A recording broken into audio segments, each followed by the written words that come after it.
ওকে, শিশির, আজকে যে এই কনফারেন্সটা আপনি এখানে করতে যাচ্ছেন লাখো মানুষের সামনে, হাজার হাজার মানুষ এটা জানবে, আপনার এই বিবেক বোধ বা আপনার এই গল্পটা বলার জন্য আপনাকে আসলে কে ইন্সপায়ার করেছে বা কে আপনার এই বিবেক বোধটা জাগিয়েছে, কোন কারণে জেগেছে? আসলে এই কথাগুলো আমি তেমন কাউকে বলি নাই। আমার মাকে আমি অনেক ভালোবাসি, তো তাকে কম বেশি আমি মানে আমার লাইফের সত্যটা বলতাম। তো আমার মাই বলছে তোর সাথে এত কিছু ঘটতেছে, তাহলে তুই গিয়ে একটু বলে দেখ, যদি শান্তি পাস।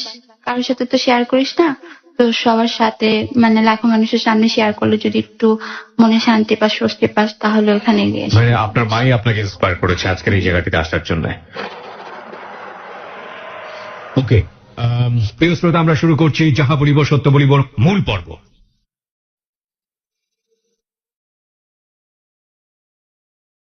হ্যাঁ, শুরু করি আমরা একেবারে ছোটবেলা থেকে, স্টেপ বাই স্টেপ। ওকে, আমার জন্ম ঢাকায়। তো ছোটবেলায় ছিলাম হলো আমি কেবি রোডে, ওইখানে আমার জন্ম। তো ওইখান থেকে আমি যখন 1 বছর বয়সে আমাদের বাসাটা চেঞ্জ করা হয়, গ্যান্ডারা ডিএটি প্লটের কাছাকাছি নিয়ে যাওয়া হয়, তো ওইখানে আমার বেড়ে ওঠা। আমারই বয়সের আরেকটা মেয়ে আসে 4 তলা আমাদের বাড়িতে। তো আমাদের বাড়ির প্রত্যেকটা ভাড়াটিয়া খুব ফ্রেন্ডলি ছিল, আচ্ছা, একজনের সাথে আরেকজন খুব মিশতো। তো আমি আর ও সমবয়সী ছিলাম। তো এই জিনিসটা দেখে সবাই হিংসা করতো, সবাই বলতো হাজবেন্ড ওয়াইফের মতো কিরকম মিশে, আমাদের তখনই এরকম কথা বলতো। তা আমরা দুজন এমন ছিলাম যে কখনো নিজেদের ছেড়ে থাকতে পারতাম না। তো অ্যানি আর আমি একসাথে চলাফেরা করতাম, ও মাদ্রাসায় পড়তো আর আমি স্কুলে। তো আমার আম্মু একটা এনজিওতে জব করতো, যুব উন্নয়ন ছিল এনজিওটার নাম। তো ওই এনজিওতে জব করাকালীন আমি খুব বাচ্চা ছিলাম, তো ওই বাচ্চাকালীন আমি আমার আম্মুর সাথে যেখানে খুশি সেখানে চলে যেতাম। ওকে, আমি একটু জাস্ট ইন্টারাপ্ট করছি, কয় ভাই বোন ছিলেন আপনারা? আমরা 3 ভাই বোন। আমার মানে 2টা আপনি সবার ভাই। বড়? না, আমি মেঝো। আপনি মেজো। ওকে, 3 ভাই বোন আপনারা। এবং আপনার বাবা কি করতো এই সময়টাতে? আমার বাবা ওইখানে বাংলা বাজার বিয়ে কার্ড যে ছিল ওইটার বিজনেস করতো। তার একটা বিজনেস ছিল। জি বলুন, তারপর? তারপর ওই এনজিওতে যখন আম্মু কালেকশন করতে যেত টাকা, তখন আমি আম্মুর সাথে সাথে যেতাম। আমার যে বড় মা ছিল, আই মিন আমার আম্মুর নানু, সে বলতো যে তোর তো ভেন্ডি ব্যাগ, এটা ভেন্টি ব্যাগ মানে বলতে, হ্যাঁ মানে মেয়েদের সাইড ব্যাগ বোঝায়। তো আমি বলতাম এই বলি তুমি আমার সাথে এত বাজো কেন, আমি আমার মার সাথে যাবো, তোমার সমস্যা কই?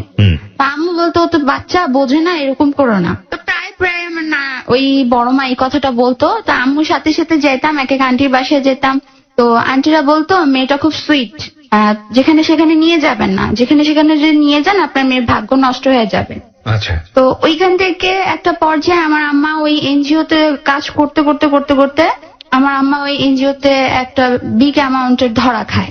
মানে এনজিওটা টাকা নিয়ে চলে যায়, যাদের এনজিওটা করানো হয়েছিল তারা আম্মুকে এসে ধরে।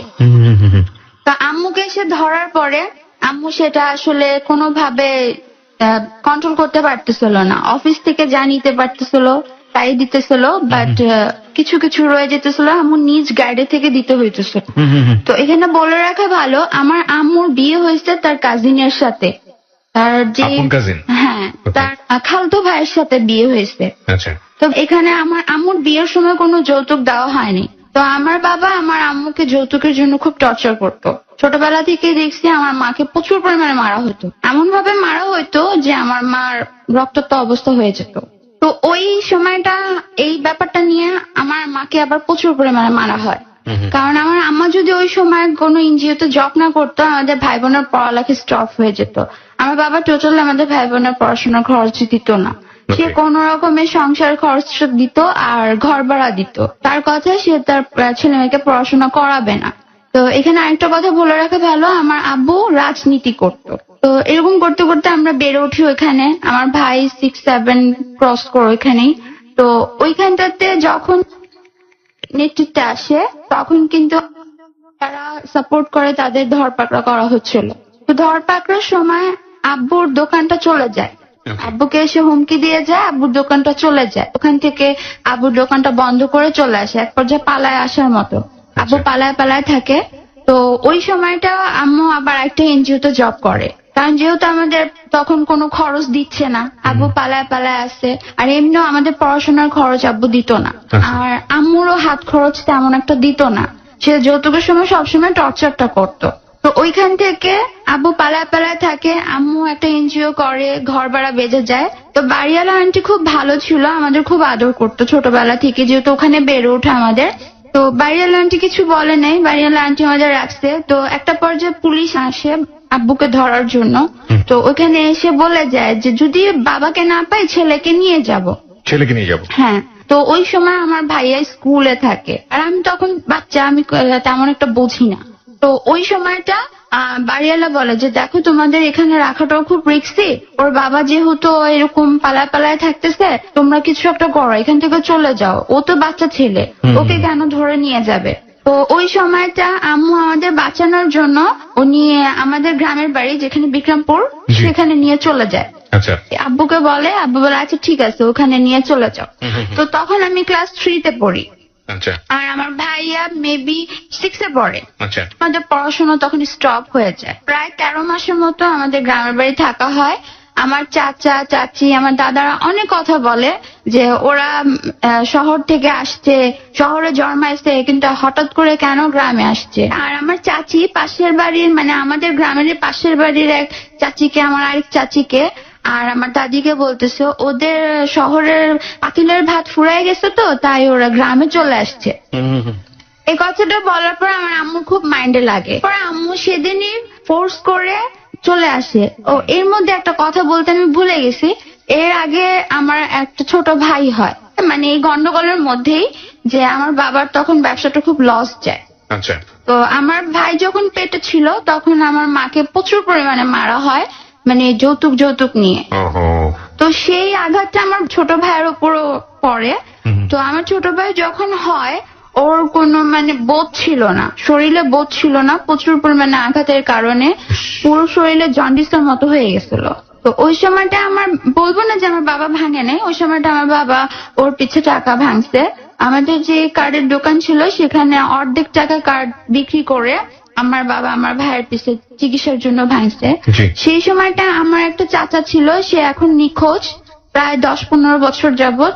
তার কাছে আমার বাবা টাকা চায় যে আমাকে 15,000 টাকা দিয়ে, আমার ছেলেটা তো হসপিটালে।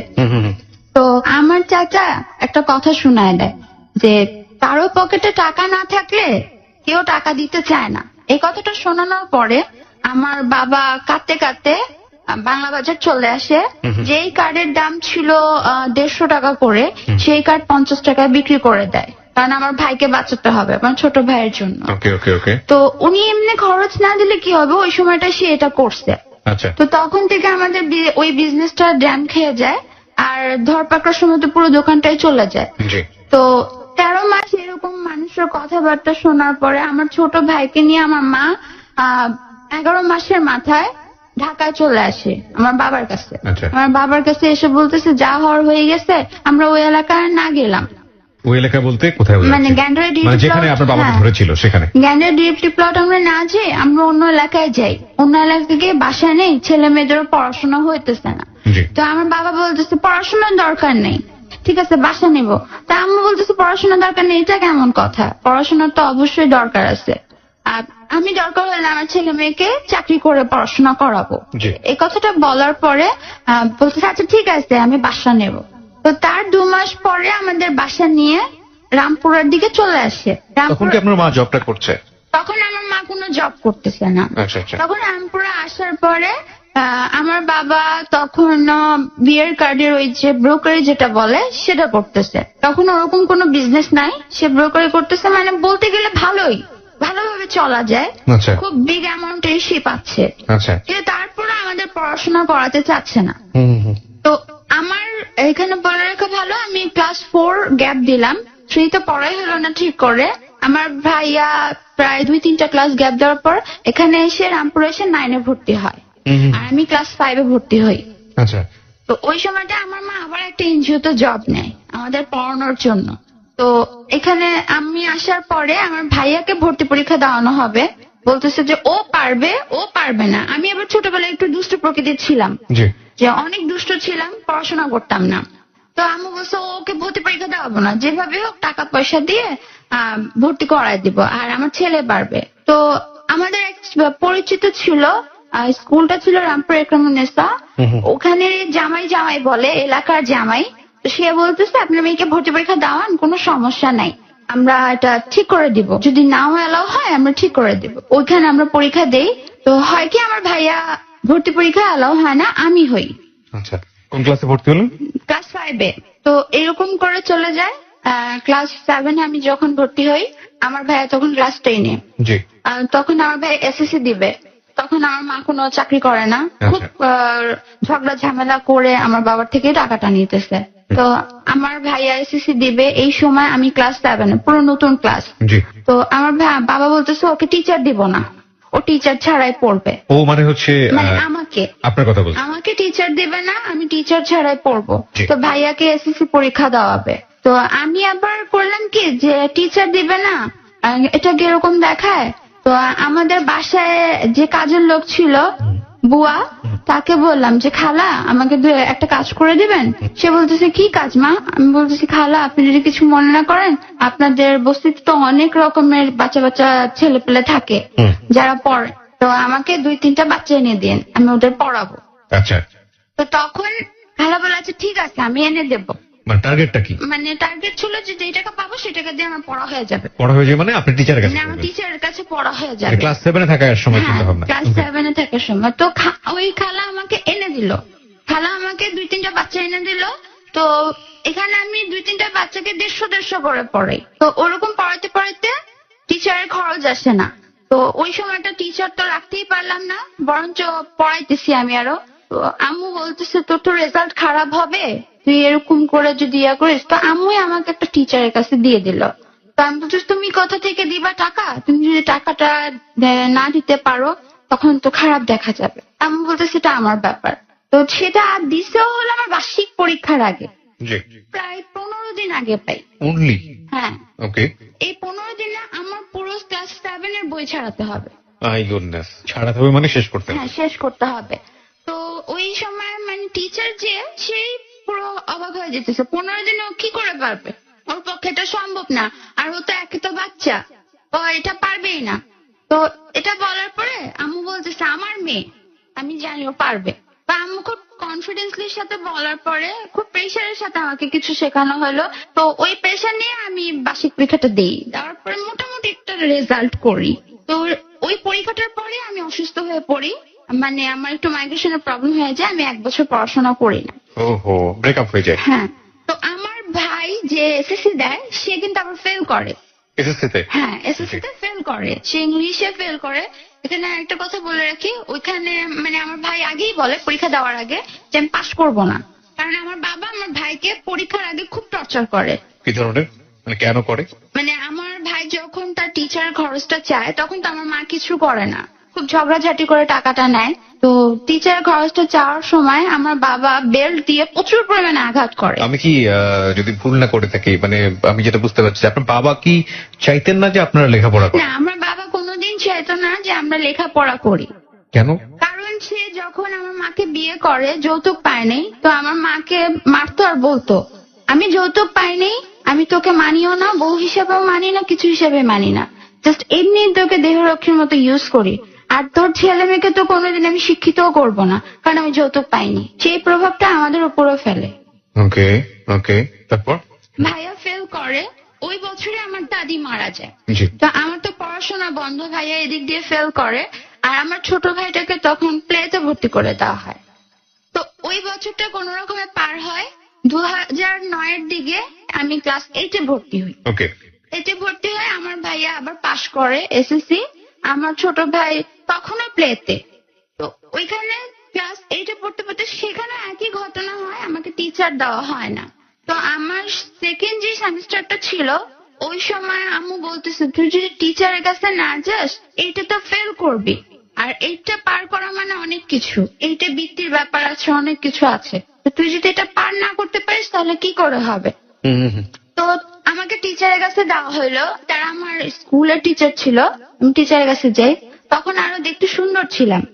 তো টিচারের কাছে যাওয়ার পর কিছুদিন পড়ি, আমার ইংলিশ টিচার আর অঙ্ক টিচার নিয়ে দেয় আম্মু। তো কিছুদিন পড়ি, পড়ার পরে আমার ইংলিশ টিচার একদিন বাসায় একা ছিল, তো আমি পড়তেছি, আমার সাথে আবার সিনিয়র কিছু আপু পড়তো, ইন্টারে কিছু সিনিয়র আপু পড়তো। আমি আর জানতাম না যে সেদিন স্যার টাইম চেঞ্জ করে দিছে। ওকে। তো সিনিয়র আপুর আগে পড়ে চলে গেছে, আর সেদিন স্যার বউ বাসায় ছিল না। আমি সেদিন গেছি, তো স্যার বলতেছে তুমি একটা অ্যাপ্লিকেশন লেখো। আমাকে সে লিখতে দিয়ে সে পাশের রুমে চলে গেছে। ওকে।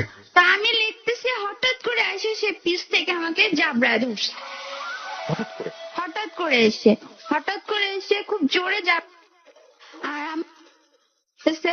আমি তাকে ধাক্কা মেরে ফেলে দিই। তখন আপনি কোন ক্লাসের স্টুডেন্ট? ক্লাস ক্লাস 8-এ। 8-এ পড়েন। ওকে। তো আমি তখন ধাক্কা মেরে ফেলে দিই। আবারও আমি গেট খোলার চেষ্টা করি, সে আমাকে টেনে তার বিছানায় নিয়ে যায়। তখন আমি তার বুকে একটা লাথি মেরে ধাক্কা মেরে তার কিছু গেট খুলে চলে যেতে চাই।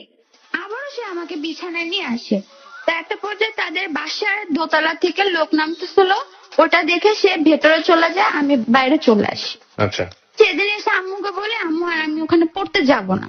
আম্মুকে আর এই কথাটা আমি বলতে পারি না, কারণ সেদিন খুব প্রচুর পরিমাণে কান্না করি। আম্মুকে এসে আমি বলতে পারি না যে স্যার এরকম করছে, আর আম্মু বিশ্বাস করবে কিনা তাও আমার ভয় লাগতেছিল। আচ্ছা। তো আম্মু বলতেছে কেন পড়বি না? তো বলতেছে না আম্মু আমি আর পড়বো না এখানে। তো আম্মু কেন পড়বি না এটা বলতে পারে যে তোর তো বাবার কোনো টাকা পয়সা দেয় না, আমি কষ্ট করে এত টাকা পয়সা গুলা দিতেছি, পড়াশোনা করবি না, যা খুশি তা কর, কান্না করতে করতে বলতেছে। তো ওই আম্মুর কান্না দেখে আবার আমি সেই স্যারের বাসায় পড়তে গেলাম। ওহো। স্যারের বাসায় যাওয়ার পরে সেদিন স্যারের বউ ছিল, সেদিনও বড় আপুদের আগে পড়ায় ফেলছে। তো এমন ছিল, ওনার বিশাল বড় একটা টেবিল ছিল, উনি এক প্রান্তে বসতো, আমি আরেক প্রান্তে বসতাম। ওনাকে তখন আমার খুব ভয় লাগতো ওই ব্যাপারটার পরে। সেদিন স্যারের বউ ছিল, স্যারের বউ ঘুমাইতেছিল আর স্যার আমাকে পড়াইতেছিল। আচ্ছা। তো স্যারকে আমি যখন যে বললাম যে স্যার আজকে কি পড়বো, আপনি কি মানে গ্রামার টামার কিছু পড়াবেন? সে বলতেছে আচ্ছা আমরা একটু পরে পড়ি, তুমি আমার কাছে আসো। এরকম করতে করতে সে আমার কাছে চলে আসে। তো উনি আমাকে বলতেছে সেদিনের কথাটা কি তুমি এখনো মনে রাখছো? তো আমি বলছি না স্যার আমি কিছু মনে রাখি নাই, আপনি কি পড়াবেন আমাকে সেটা বলেন। মানে আমি ওনার কাছ থেকে দূরে সরতে চাইতেছি। তো উনি বলছে পড়াশোনা তো পরে, আগে তুমি বলো সেদিনের কথাটা মনে আছে কিনা। তো এরকম করতে করতে সে আবারও সে আমাকে করলো, কাজ করে। হ্যাঁ। একই কাজ করলো। একই কাজ করার পর আমি তাকে ধাক্কা মেরে ফেলে দিই, তো একটা চেয়ার পড়ে যায়। চেয়ার পড়ে যাওয়ার কারণে ওনার ওয়াইফ ঘুম থেকে জেগে যায়। ওনার ওয়াইফ উঠে দেখে যে আমার সাথে সে খুব ধস্তাধস্তি করছে। তো এই জিনিসটা দেখার পরে তখন সে টান মেরে মানে ইচ্ছা দ্বারা মারে। হ্যাঁ আমার সামনেই স্যারকে মারতেছে, বলতেছি স্টুডেন্ট তো মেয়ের সমান হয়, স্টুডেন্টের সাথে তুই এমন করতেছিস কেন? স্যারকে খুব তুই তামারি করে কথা বলতেছে। তো আমাকে ওই স্যারের বউ যে ম্যাম ছিল সে বলতেছে যে দেখো তোমাকে একটা কথা বলি, তুমি এখানে আর পড়তে আইসো না, তোমার সেফটির জন্য বলতেছি, কখন না কি হয়ে যায়। তো ওইখান থেকে বাসায় চলে যাই। পরে আম্মু বলতেছে কি ব্যাপার তুই কান্না করতেছিস কেন? তো কাঁদতে কাঁদতে আমি আম্মুকে বলি যে আম্মু এই ঘটনা ঘটছে। সেকেন্ড টাইম বলেন আপনি? সেকেন্ড টাইম ঘটার পরে? হ্যাঁ। ফার্স্ট টাইম বললেও বলতে পারতেন, কিন্তু সেকেন্ড টাইম ঘটার পরে গিয়ে আপনি যখন আপনার টিচারের বউ না করে দিল তখন গিয়ে আপনি বললেন? হ্যাঁ তখন আমি বলছি। তো আম্মু বলতেছে আচ্ছা ঠিক আছে ওই বাসায় পড়তে যেতে হবে না, তুই আর পড়িস না। তো আমি একটা টাইম ওই টিচারকেও ছাড়লাম আর অঙ্ক টিচারকেও ছেড়ে দিলাম, কারণ অঙ্ক টিচারের চাউনিটা ঠিক একই রকম ছিল। তো উনিও ঠিক ওই একই কাজটা করে। একই কাজটা করার পর আমি সেখানেও পড়তে যাই না। আসলে সে একই কাজ করলে ভুল হবে যে উনি ওখানে মানে অন্যরকম বাজে বাজে বিশ্রী কথা বলে। তো ওই বিশ্রী কথার কারণে আমি ওটাও ছেড়ে দিলাম আম্মুকে বলে। আম্মু বলতেছে এখন তুই ক্লাস 8-এ পড়াশোনা করবি কিভাবে? তো ফ্রেন্ডদের কাছ থেকে নোট টোটা নিয়ে আমি ক্লাস 8-এ বার্ষিক পরীক্ষাটা দেই। তো তখনও আমি টিউশনি করাই, 2টা বাচ্চা পড়াই 300 টাকায়। ওকে। তো এরকম করে আমি বার্ষিক পরীক্ষাটা দিই, আমার এইটার রেজাল্ট খুবই ভালো হয়। ওকে ওকে। আর আমি যে স্কুলে পড়াশোনা করতাম সেই স্কুলের টিচার আমাকে বলছিল বৃত্তি দিতে, কিন্তু আমি সিক থাকার কারণে আমি বৃত্তি দিতে পারিনি। তো এইটা খুব ভালো একটা রেজাল্ট করলাম। আমার রেজাল্ট দেখে আমার স্কুল থেকে আমাকে সায়েন্স দিতে চাইলো। ওকে। তো ওই স্কুলটা আমি ছেড়ে দিই, আর আমি ক্লাস 7 পর্যন্ত ছিলাম শুধু গার্লস স্কুলে। আম্মু আবার আমাকে একটা গার্লস স্কুলে দিয়ে আসলো। তো সেটা ছিল খিলগা গার্লস স্কুল, ওইখানে দিয়ে আসলো। আমার সায়েন্স না নিয়ে আমি ওখানে কমার্স নেই। কমার্স। ওকে। কমার্স। ক্লাস 9-এ? হ্যাঁ ক্লাস 9-এ। তো এর মধ্যে আমার বাবার টর্চারটা আরো বেশি বেড়ে যায়। কি ধরনের? বেশি বেড়ে যায় বলতে আমার আম্মুকে টর্চার করতেছে, টাকা পয়সা দেবে না। তো এর মধ্যে একদিন আমার বাবা আমাকে বলতেছে চল তোকে একটা জায়গায় নিয়ে যাব।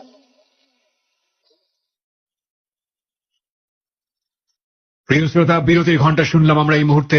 4 মিনিটের ছোট্ট একটা বিরতি নিতে চাই। আপনারা সবাই শুনছেন রয়্যাল টাইগার ড্রিঙ্ক প্রেজেন্স যাহা বলিব সত্য বলিব, আর যে কিবরিয়ার সাথে এবিসি রেডিও FM 89.2 এ। যারা এখানে এসে নিজের জীবনের অপরাধগুলো লাখো মানুষের সামনে তুলে ধরতে চান, এই অর্থে যে আপনার মতো করে ভুল সমাজে আর কেউ কখনো না করুক, আপনার মতো করে অপরাধী আর সমাজে কেউ কখনো না হোক, তারা আমাদেরকে ফোন করবেন। ফোন নাম্বারটি হচ্ছে 09613892892। আরো একবার বলছি 09613892892। ফোন করার পরে আপনি 2 চাপবেন, এরপরে আপনার যা কথা বলার আছে সেটা বলবেন এবং সেল নাম্বার দিতে ভুল করবেন না, সেল নাম্বারটি মুখে উচ্চারণ করে বলবেন। ইন দ্য মিন টাইম যারা ওকে দেখতে চান চলে আসুন আমার ফেসবুক পেজে। ফেসবুকের ঠিকানা www.facebook.com/kibria.rj। আরো একবার বলছি www.facebook.com/KEBRIA.RJ। পেজটি আছে RJ কিবরিয়া নামে। And please like this page. Like দেবার সঙ্গে সঙ্গেই আপনি আমার যে অনুষ্ঠানগুলো রয়েছে ডর হেলো 8920 এবং এই অনুষ্ঠানটি জেবিএসবি, এই 3টি অনুষ্ঠান সম্পর্কেই টাইম টু টাইম আপডেট আপনি এখান থেকে পাবেন। এন্ড চাইলে আপনি আমার সঙ্গে সরাসরি কথাও বলতেও পারেন ইনবক্সে টেক্সট পাঠিয়ে। ফিরে আসছি ঠিক 4 মিনিট পর।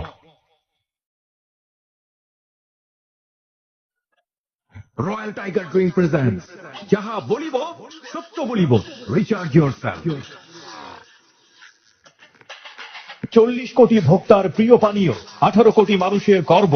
রয়্যাল টাইগার ড্রিঙ্ক জয় করেছে বিশ্ববাজার। মনে রেখো, রয়্যাল টাইগার জিতবে, সুন্দর আগামীটা তারা গড়বে। Royal Tiger energy drink, recharge yourself.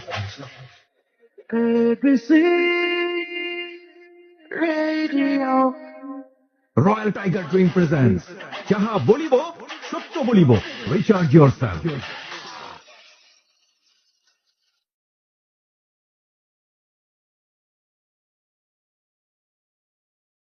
Welcome back once again. 4 minute পর আরো একবার স্বাগত রয়্যাল টাইগার ড্রিঙ্ক প্রেজেন্টস যাহা বলিব সত্য বলিব তে। কিবরিয়া আছে আপনাদের সঙ্গে, আর আমাদের সঙ্গে রয়েছে শিশির। শিশিরের জীবনের অপ্রিয় সত্য আমরা জানছি প্রিয় শ্রোতা। ওকে, তারপর শিশির। তো বাবা বলতেছে একটা জায়গায় তোকে নিয়ে যাব, তুই যাবি আমার সাথে? তো আমি আম্মুকে গিয়ে বলতেছি, আব্বু বলতেছে একটা জায়গায় নিয়ে যাবে। আমি কখনো বাবার সাথে কোথাও ঘুরতে যাইনি। মানে বাবা কিভাবে অ্যাপ্রোচ করলো যে একটা জায়গায় তোমাকে নিয়ে যাবে? হ্যাঁ, কারণ তুমি ছোট জিজ্ঞেস- থেকে কখনো আমি ঘুরতে যাইনি, তো খুব ইন্টারেস্ট ফিল করলাম। কারণ বাবা যেহেতু তেমন ভাবে কখনো সময় দেয়নি, তো এই জন্য ইন্টারেস্ট ফিল করছি। এবং ওই সময়টা থেকে আপনি জিজ্ঞেস করলেন না যে আমি জিজ্ঞেস করিনি, কারণ আমি কেন খুশি ছিলাম, আমার বাবা আমাকে বলছে ঘুরতে নিয়ে যাবে। আর বাবার সাথে তেমন ভাবে আমার টাইমও কাটেনি, তো এই জন্য ভাবলাম যে বাবা বোধহয় চেঞ্জ হয়ে গেছে, যাক সবাইকে নিয়ে যাবে। আর আমি ভাবছিলাম সবাইকে নিয়ে যাব। তো এটা ভেবে আমি ভাবছি যে আচ্ছা ঠিক আছে, আম্মুকে গিয়ে বলি। তো আমি আম্মুকে হাসতে হাসতে গিয়ে বলছি, মা বাবা একটা জায়গায় ঘুরতে নিয়ে যাবে আমাদের সবাইকে। তো আব্বু আমাকে কিছুক্ষণ পরে ডেকা বলতেছে সবাইকে নেবো না, শুধু তোকে নেবো। তো এই কথাটা বলার পরে আমি বলতেছি আমি তো একা যাবো না, আমি সবাইকে নিয়ে যাবো। আমি জন্মের পর থেকে তো কখনো দেখিনি তোমাকে কোথাও নিয়ে যেতে, তো সবাইকে নিয়ে যাবো, আমাকে একা কেন নিয়ে যাবে? তো বাবা জেদ করতেছে না, আমি শুধু তোকে একাই নিয়ে যাব, আমি অন্য কাউকে নিয়ে যাব না। তো আমার মা হয়তো বা ব্যাপারটা বুঝতে পারে, এই জন্য মা বলতেছে যে না ওরে নিয়ে যাওয়া যাবে না, ওর সামনে পরীক্ষা আছে। তা আমি মারে বলতেছি তুমি কিসের পরীক্ষা আছে? আমার কোনো পরীক্ষা নেই। মা বারবার ঝাড়ি মারতেছে, সে আমাকে যেতে দিবে না। আচ্ছা, তো এই কথা বলতে বলতে নানুর বাসায় আম্মু ফোন দেয়, আমার খালাতো যে নানু, মানে ওই খালাতো নানুর বাসায় ফোন দেওয়ার পর বলতেছে খালা ও তো ওর মামাদের কথা খুব শুনে, তার 3টা ছেলে ছিল, আমি আমার বড় মামার খুব কথা শুনতাম। আচ্ছা, মানে আমার আপন মামার চেয়ে ওনাদের সাথে বেশি সম্পর্ক ছিল। আমি কখনো যদি কিছু চাইতাম ওনাকে আমাকে দিত, খুব আদর করতো নিজের ভাগ্নির মতো। Okay. আর আমার মা কখনো আমাকে মানে কোনো কিছুর জন্য না করেনি, আমি যেটা পছন্দ করতাম সেটাই এনে দিত। আর সেরকম ওনারাও আমার খালাতো মামার যারা ছিল তারা এরকম করতো। তো বলতেছে খালা দেখো ওর বাবা এরকম এরকম কোথায় জানি নিয়ে যেতে চেয়েছে, আমি তোরে দেব না, আমি ওর বাবারে বিশ্বাস করি না। আমি ওর বাবাকে বিশ্বাস করি না, হ্যাঁ। মানে আপনার মা এটা বলছে? আমার মা বলতেছে আমি ওর বাবাকে বিশ্বাস করি না, তুমি খালা এক কাজ করো, ওর মামাকে বলো যে ও কোথাও ঘুরতে নিয়ে যাবে। হুম হুম হুম। তো মামা আমাকে ফোন করে বলতেছে শিশির তুই কি কক্সবাজার যাবি? তো আমার তখন কক্সবাজার দেখা নাই, তো আমি মামা বলতেছি হ্যাঁ আমি যাবো। ওকে। তো বাবাকে তখন আমি ইগনোর করে দিয়ে মামার সাথে কক্সবাজার চলে যাই। ওইখান থেকে বাবার আরো বেশি জিদ জাগে। জিদ জাগার পর আমি কক্সবাজার থেকে আসার পরে দেখি আমার মার হাতে ব্যান্ডেজ প্রচুর পরিমাণে মারা হয়, কেন আমি গেলাম এটা দেখার পর তো আমি এক পর্যায়ে আব্বুর সাথে খুব রাগারাগি করি, তুমি কেন মারছো? আব্বু বলতেছে মারবই, তুই আমার কথা কেন শুনলি না, আর তুই আমার কথা যদি না শুনিস তোকে আমি রাস্তায় লাইন লেগে দিই, এমন লাইন লাগাবো যাতে 10-12টা ছেলে এসে তোর একসাথে। এই ধরনের কথা আপনার বাবা আপনাকে বললো? হ্যাঁ, আমার বাবা আমাকে বললো। কোন ক্লাসে থাকা অবস্থায়? তখন আমি ক্লাস 9-এ। তো আমি বললাম তুমি কিছুই করতে পারবা না, ছোটবেলা থেকে তো আমি তোমাকে দেখে আসছি, আমি বাবার সাথে তেমন কোনো তর্ক করলাম না, ছোটবেলা থেকে আমি তোমাকে দেখে আসছি, তুমি এরকম কিছুই করতে পারবা না, বাবারা কখনো মেয়েদের এরকম করতে পারে না। আমি মানে ওই বিশ্বাসটা থেকে বললাম এই কথাটা। বলার পরে আম্মু বলতেছে যে মা তুই সাবধানে থাকিস। আমার মা তো আমার বাবাকে চেনে। তো ক্লাস 9-এ থাকাকালীন এরকম খুব ঝঞ্ঝাট হলো।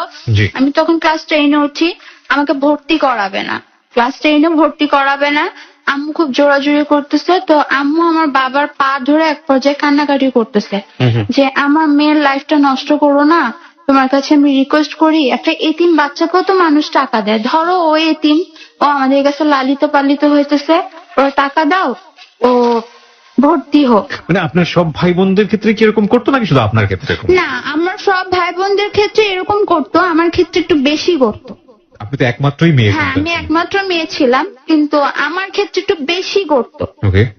তো এই ভর্তির টাকা চাওয়াতে আমাকে ইচ্ছাধারে মারা হলো, এমন ভাবে মারা হলো, পিঠে আঘাত করার কারণে আমার পিঠের যে মেরুদণ্ড ওই সাইডটাতে আমার একটা দাগ পড়ে যায়, মানে মনে হয় কেউ হয়তো বা ওটা আগুন দিয়ে জ্বালিয়ে দিচ্ছে। পার্মানেন্টলি এটা কি হ্যাঁ। পার্মানেন্ট দাগ হয়ে যায়? হ্যাঁ, পার্মানেন্ট একটা দাগ হয়ে যায়, মানে ক্ষতর এটা মতো। আমি কেন জিজ্ঞেস করলাম প্রিয় শ্রোতা, আপনারা নিশ্চয়ই জানবেন যে এই সব চিহ্ন শরীরে থাকলে পরবর্তীতে একেবারে ব্যক্তিগত জীবন পর্যায়ে বিভিন্ন রকমের প্রশ্ন তৈরি হয়, যে কারণে এই প্রশ্নটা ওকে জিজ্ঞেস করা। বলুন তারপর। তো ওই জায়গাটা ক্ষত হয়ে যায়। আমার আম্মা এটা দেখার পর তো আমার বাবার উপরে খুব রাগারাগি করে। আমার বাবা তখনও বলে তুই বেশি করবি, তোর মেয়েকে আমি প্রতিতলায় দিয়ে আসবো, এই কথাটা বলে। তো সেই মুহূর্তে আমি ঠিক বুঝলাম না এই ধরনের কথা আপনার মা কেন বলবে? আমাকে ভর্তি করানোর জন্য, ক্লাস 10-এ ভর্তি করানোর জন্য। তখনও ভর্তি করানো হয় নাই। ওকে, মানে মনে করো ও আসলে কেউ না, অনাথ বাচ্চা, সে হ্যাঁ, কারণে তোমার আমার কেউ না, ধরো অনাথ বাচ্চা, তুমি অনাথ বাচ্চাকে হেল্প মানে করতেছো। সামহাও আপনার বাবাকে ম্যানেজ করার হ্যাঁ, জন্য এই ধরনের তো কথা। তারপরে আমার বাবা টাকাটা দিল না। তো আমার যে মামার কথা বলছে যে আমাকে কক্সবাজার ঘুরায় নিয়ে আসছে, তো আম্মু তার কাছ থেকে বলে 10,000 টাকার মতো আনলো, আমাকে ভর্তি করলো, আর আমার ছোট ভাইকে স্কুলে ভর্তি করলো। ওকে। তো আমি ক্লাস 10-এ ভর্তি হলাম, ওখানে একই অবস্থা, আমাকে কোনো টিচার দেওয়া হলো না। তো আমার স্কুলের টিচার গুলো খুব ভালো ছিল। আমার 9-এর রেজাল্টটা খুব ভালো হওয়ার কারণে ওনারা আমাকে এমনি পড়াইতো। ওনারা সবসময় মনে করতো যে আমি তাদের জন্য একটা গোল্ডেন A+ এনে দেবো। ওকে। তো ওইখানে আমার একটা ফ্রেন্ড থাকে, ওর নাম হলো শিখা। ও আর আমি খুব ক্লোজ ছিলাম, সবসময় আমার সাথে আসতো যাইতো। তো সেই পর্যায়ে ওকে আমি দেখতাম কি, ও অনেক বড় ঘরের মেয়ে ছিল, ওদের ঢাকায় নিজের বাড়ি ছিল, রামপুরাতে ওদের ঢাকায় বাড়ি। তো ওকে আমি দেখতাম কি ও ফোনে কথা বলতো। ওই মুহূর্তে আমার ফোন ছিল না, ও ফোনে কথা বলতো, এক এক ছেলের সাথে কথা বলতো আর টাকা নিত। আচ্ছা। টাকা নিত, খাইতো, আমাকে তো ফুর্তি করতো, এরকম করতো। আপনার ক্লাসমেট ছিল? আমার ক্লাসমেট ছিল। ওকে। তো একটা পর্যায়ে এই সময়টা আবার আমার বাবার সাথে লাগে, বাবা আমাকে বিয়ে দিয়ে দিবে। ওই সময়টা কোন ক্লাসে পড়েন আপনি? ক্লাস 10? ক্লাস 10-এ Class 10 বাবা আমাকে বিয়ে দিয়ে দিবে। আচ্ছা। তো এই রাগে বা আম্মুর সাথে আবার লাগে, আম্মুকে আবারও মারে। মারার পরে সেদিন পরের দিন সকালে গিয়ে আমি শিখাকে বলতেছি, আচ্ছা তুই ছেলেদের সাথে কি করিস রে? শিখা বলতেছে কেন? ওদের সাথে আমি মজা করি, ফান করি, সেক্সি ভাষায় কথা বলি, কথা বলে বলে ওদের কাছ থেকে টাকা নিই, আর ওদের আমার প্রেমের জালে ফাঁসে। এটা আপনার ফ্রেন্ড? হ্যাঁ, আমার ফ্রেন্ড আমাকে বললো। ওকে। তো ওই সময়টা আমার হাতে কোনো সেট ছিল না, আমার যে মামা কক্সবাজার নিয়ে গেছিল সে আমাকে একটা সেট দিল। যে কন্টিনিউ তোদের পাওয়া যায় না তেমন ভাবে, তাহলে এই সেটটা তুই ইউজ করিস। ওকে, না আপন মামা। আমার খালতো মামা। ওকে, তো ওই মামার সেট আমি ইউজ করতেছি, তখন আমার কারোর সাথে তেমন কিছু হয়নি। আমার আরেকটা ফ্রেন্ড আছে, ওর নাম হলো তানিয়া। ওর কাজিন স্কুলে প্রতিনিয়ত আসতো। ওই কাজিন তখন ইন্টার সেকেন্ড ইয়ারে পড়ে, খুব বড় ঘরের ছেলে ছিল। তো প্রতিনিয়ত আসতো, তখন আমার গায়ের রং আরো ফর্সা ছিল, আরো দেখতে সুন্দর ছিলাম। তো তখন দেখার পর আমি স্কুলের গেটের সামনে দাঁড়া দাঁড়া চটপটি খেতেছিলাম। তো আর দুষ্টুমি করতেছিলাম আমার ওই ফ্রেন্ড শিখার সাথে। তো ও আমাকে দেখার পর ও আমাকে পছন্দ করে। আচ্ছা, পছন্দ করার পর তানিয়াকে বলতেছে যে তানিয়া তোর ফ্রেন্ডটাকে তো আমার খুব ভালো তানিয়ার জন্য কি হয় ছেলেটা? কাজিন হয়। আপন কাজিন। হ্যাঁ, সে আপনাদের স্কুলে এসছে এমনিতেই? স্কুলে এসছে। ওকে, নাম কি ছিল ছেলেটা? ছেলেটার নাম আমার সঠিক মনে নাই। সঠিক মনে নেই। ওকে, হ্যাঁ বলুন। তারপর? তো একদিন এসে আমার সাথে কথা বলতেছে, তো আমি খুব ফানি ভাবে কথা বলতেছে। আর এখানে একটা কথা বলে রাখা ভালো, আমি ছেলেদের তেমন একটা পাতা দিতাম না ওই সময়টাতে? ওই সময়টা। এর আগে আমাকে অনেকে প্রপোজ করছে, আমার এলাকার যে ছেলেগুলো ছিল, আমি পাতা দেইনি কখনো সেভাবে। তো ওরাও ঠিক একই কাজটা করছে, যে হাসতেছে বলতেছে এরকম কতই তো পছন্দ করে মানুষ। তো কি হয়েছে, পছন্দ করে নাম দোস্ত, এটা কোনো কিছু না। আমি জাস্ট ফান করে বলতেছি, ওরকম ভাবে না। তো তারপরের দিন আবারও বাসায় ঝামেলা হয়। একটা পর্যায়ে আমাকে খুব মারা হয়, যে কারচুপির যে ফ্রেম আছে সেই ফ্রেমের ইয়াগুলো অনেক বড় বড় হয়, একদম বাঁশের মতো করে থাকে ওগুলা। তো ওইটা দিয়ে আমাকে মারা হয়। কে মারে? আমার বাবা আমাকে মারে। আপনার বাবা আপনার গায়ে ক্লাস 10 একটা মেয়ের গায়ে হাত তুলতে? হ্যাঁ, সে আমাকে মারে। আমি কেন বিয়ে করব না, ও, বিয়ে দেওয়ার জন্য? হ্যাঁ, সে আমাকে মারে, সে আমাকে পড়াশোনা করাবে না, বিয়ে দিয়ে দিবে। আচ্ছা, আর যদি বিয়ে না করি তাহলে আমার প্রতি মাসে তাকে 10,000 টাকা করে দিতে হবে। বিয়ে যদি না করেন তাহলে আপনার প্রতি মাসে তাকে 10,000 করে দিতে হবে? 10,000 করে দিতে হবে। কিভাবে দিবেন? আমি যদি বিয়ে না করি 10,000 করে দিব আমার দেহ বিক্রি করে। এটা কি বলেছে আপনাকে? আমার বাবা বলছে যে তুই তোর দেহ বিক্রি করে আমাকে 10,000 টাকা দিবি। এরকম বাবাও পৃথিবীতে আছে? This is really unthinkable. তারপর এই কথা বলার পর সেদিন খুব মারলো, তো আমি উঠতে পারতেছিলাম না। তারপরের দিন আমার স্কুলে এক্সাম, তো আমি সেদিন গেলাম এক্সাম দিতে। সেদিনও দেখি ছেলেটা এসে দাঁড়ায় রয়েছে। ছেলেটা আমার কাছে প্রায় মোবাইল নাম্বার চেত, আচ্ছা, আমি দিতাম না, আমি দিইও নেই কখনো। তো আমার ফোন নাম্বার জোগানোর চেষ্টা করেনি, ও সবসময় স্কুলের সামনে আসতো। তো একটা সময় বলছে তুমি ওকে লাভ করো? আমি ওকে বলতেছি, ও বলছে হ্যাঁ আমি তোমাকে অনেক লাভ করি, আমি তোমাকে এত পরিমাণে লাভ করি, তুমি যদি বিশ্বাস না করো তুমি দেখতে পারো চেক করে। তা আমি বলছি, আচ্ছা। ছেলেটা কোন ক্লাসে পড়তো? ছেলেটা তখন ইন্টারের সেকেন্ড ইয়ার Second ছিল, year পড়ে। মানে ওর ফাইনাল পরীক্ষা কাছাকাছি ছুঁই এরকম। আচ্ছা আচ্ছা। তো ও বলতেছে তোমাকে আমি এত পরিমাণে লাভ করি, তুমি চাইলে ট্রাই করে দেখতে পারো। তো আমি বলতেছি আচ্ছা কাজ করো, তুমি ওই যে গাড়িটা যেতেছে ওই গাড়ির নিচে পড়ে যাও। এটা আপনি বলেছেন? আমি ওকে বলছি, আমি ওর তো সিরিয়াসলি ভাবে বলিনি যে ভাবছি এরকমটা করবে না।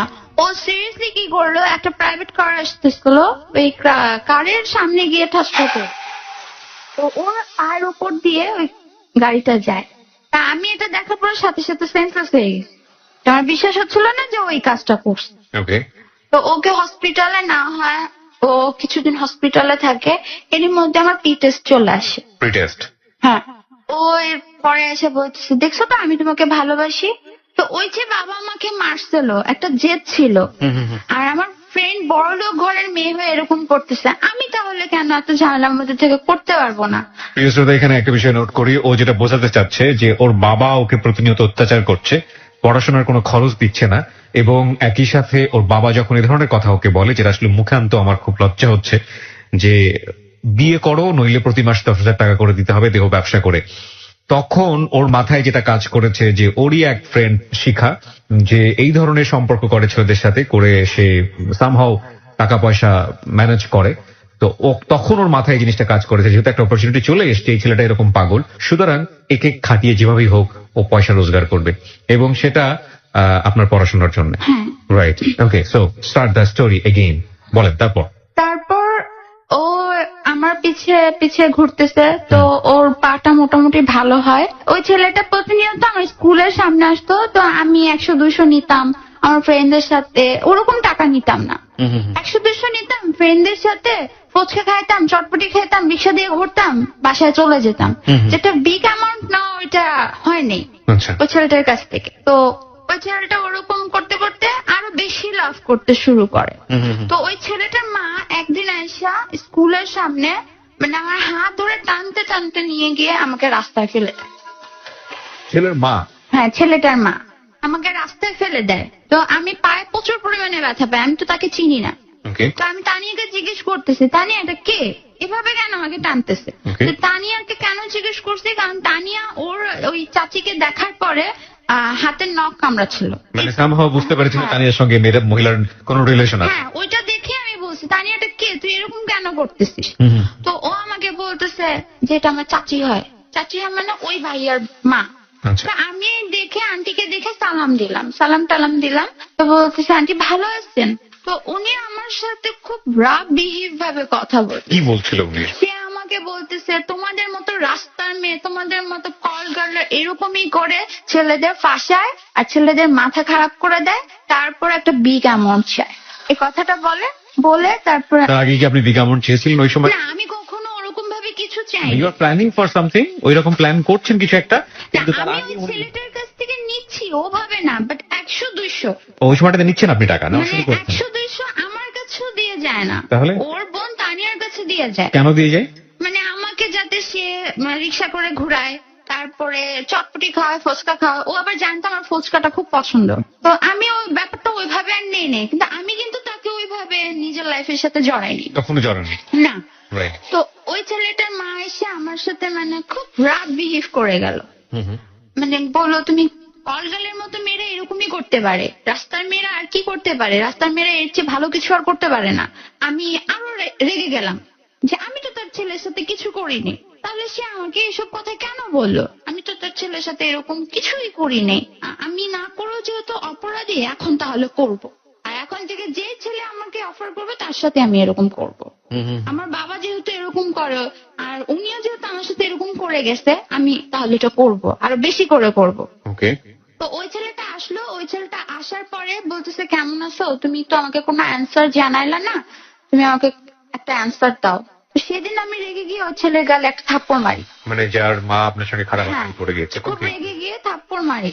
তো এভাবে বলি যে কল গালের কাছে আসো কেন, তোমার মা যেহেতু বলে কল গালের কাছে আসো কেন। সেদিন বলার পর তারপরের দিন আবার ওই ছেলে আসছে, ছেলে আসার পরে যে ভালো বিহেভিয়ার আমি নিজ থেকে করছি, যে আমার প্ল্যান আমি আজকে ওর থেকে টাকা নিব। তো আমি বলতেছি তুমি তো আমাকে লাভ করো, তাহলে এক কাজ করো, তুমি আমাকে টাকা দিয়ে যাও। তো আমাকে বলতেছে কত দেব? এই 1500-র মতো দিয়ে যাও। ফার্স্ট টাইম আমি 1500 চাই ওর কাছে। ওকে। তো আমাকে দিছে। তারপর ওইটা নিয়ে আমি আসলে আমার নিজের কোনো কাজে লাগাই নাই, আমি ফ্রেন্ডদের নিয়ে আড্ডা টাড্ডা দিয়ে খেয়ে ফেলছি। এটা কিন্তু আমার ফ্যামিলির কেউ জানে না আমি এরকম করতেছি। ওকে। তো পরবর্তীতে এরকম করতে করতে আমার টেস্ট এসে পড়ে। তো টেস্টের আগ মুহূর্তে মানে 1 সপ্তাহ আগে আমি খুব অসুস্থ, সিক হয়ে পড়ি। তো আমার স্কুলে যাওয়া হয় না। আমার যে বান্ধবী শিখা, যার কথা বলছিলাম, তো ওই বান্ধবীর কাছে আমি কল করি যে শিখা পরীক্ষা কয়টা থেকে কয়টা রে? তো ও আমাকে বলে যে দুপুর 2টা থেকে 5টা পর্যন্ত। আচ্ছা। তা আমি পরের দিন গিয়ে দেখি সকাল 10টা থেকে 1টা বাজে হয়ে গেছে। পরীক্ষা? হ্যাঁ, আমি তো গেছি 1:30টার দিকে।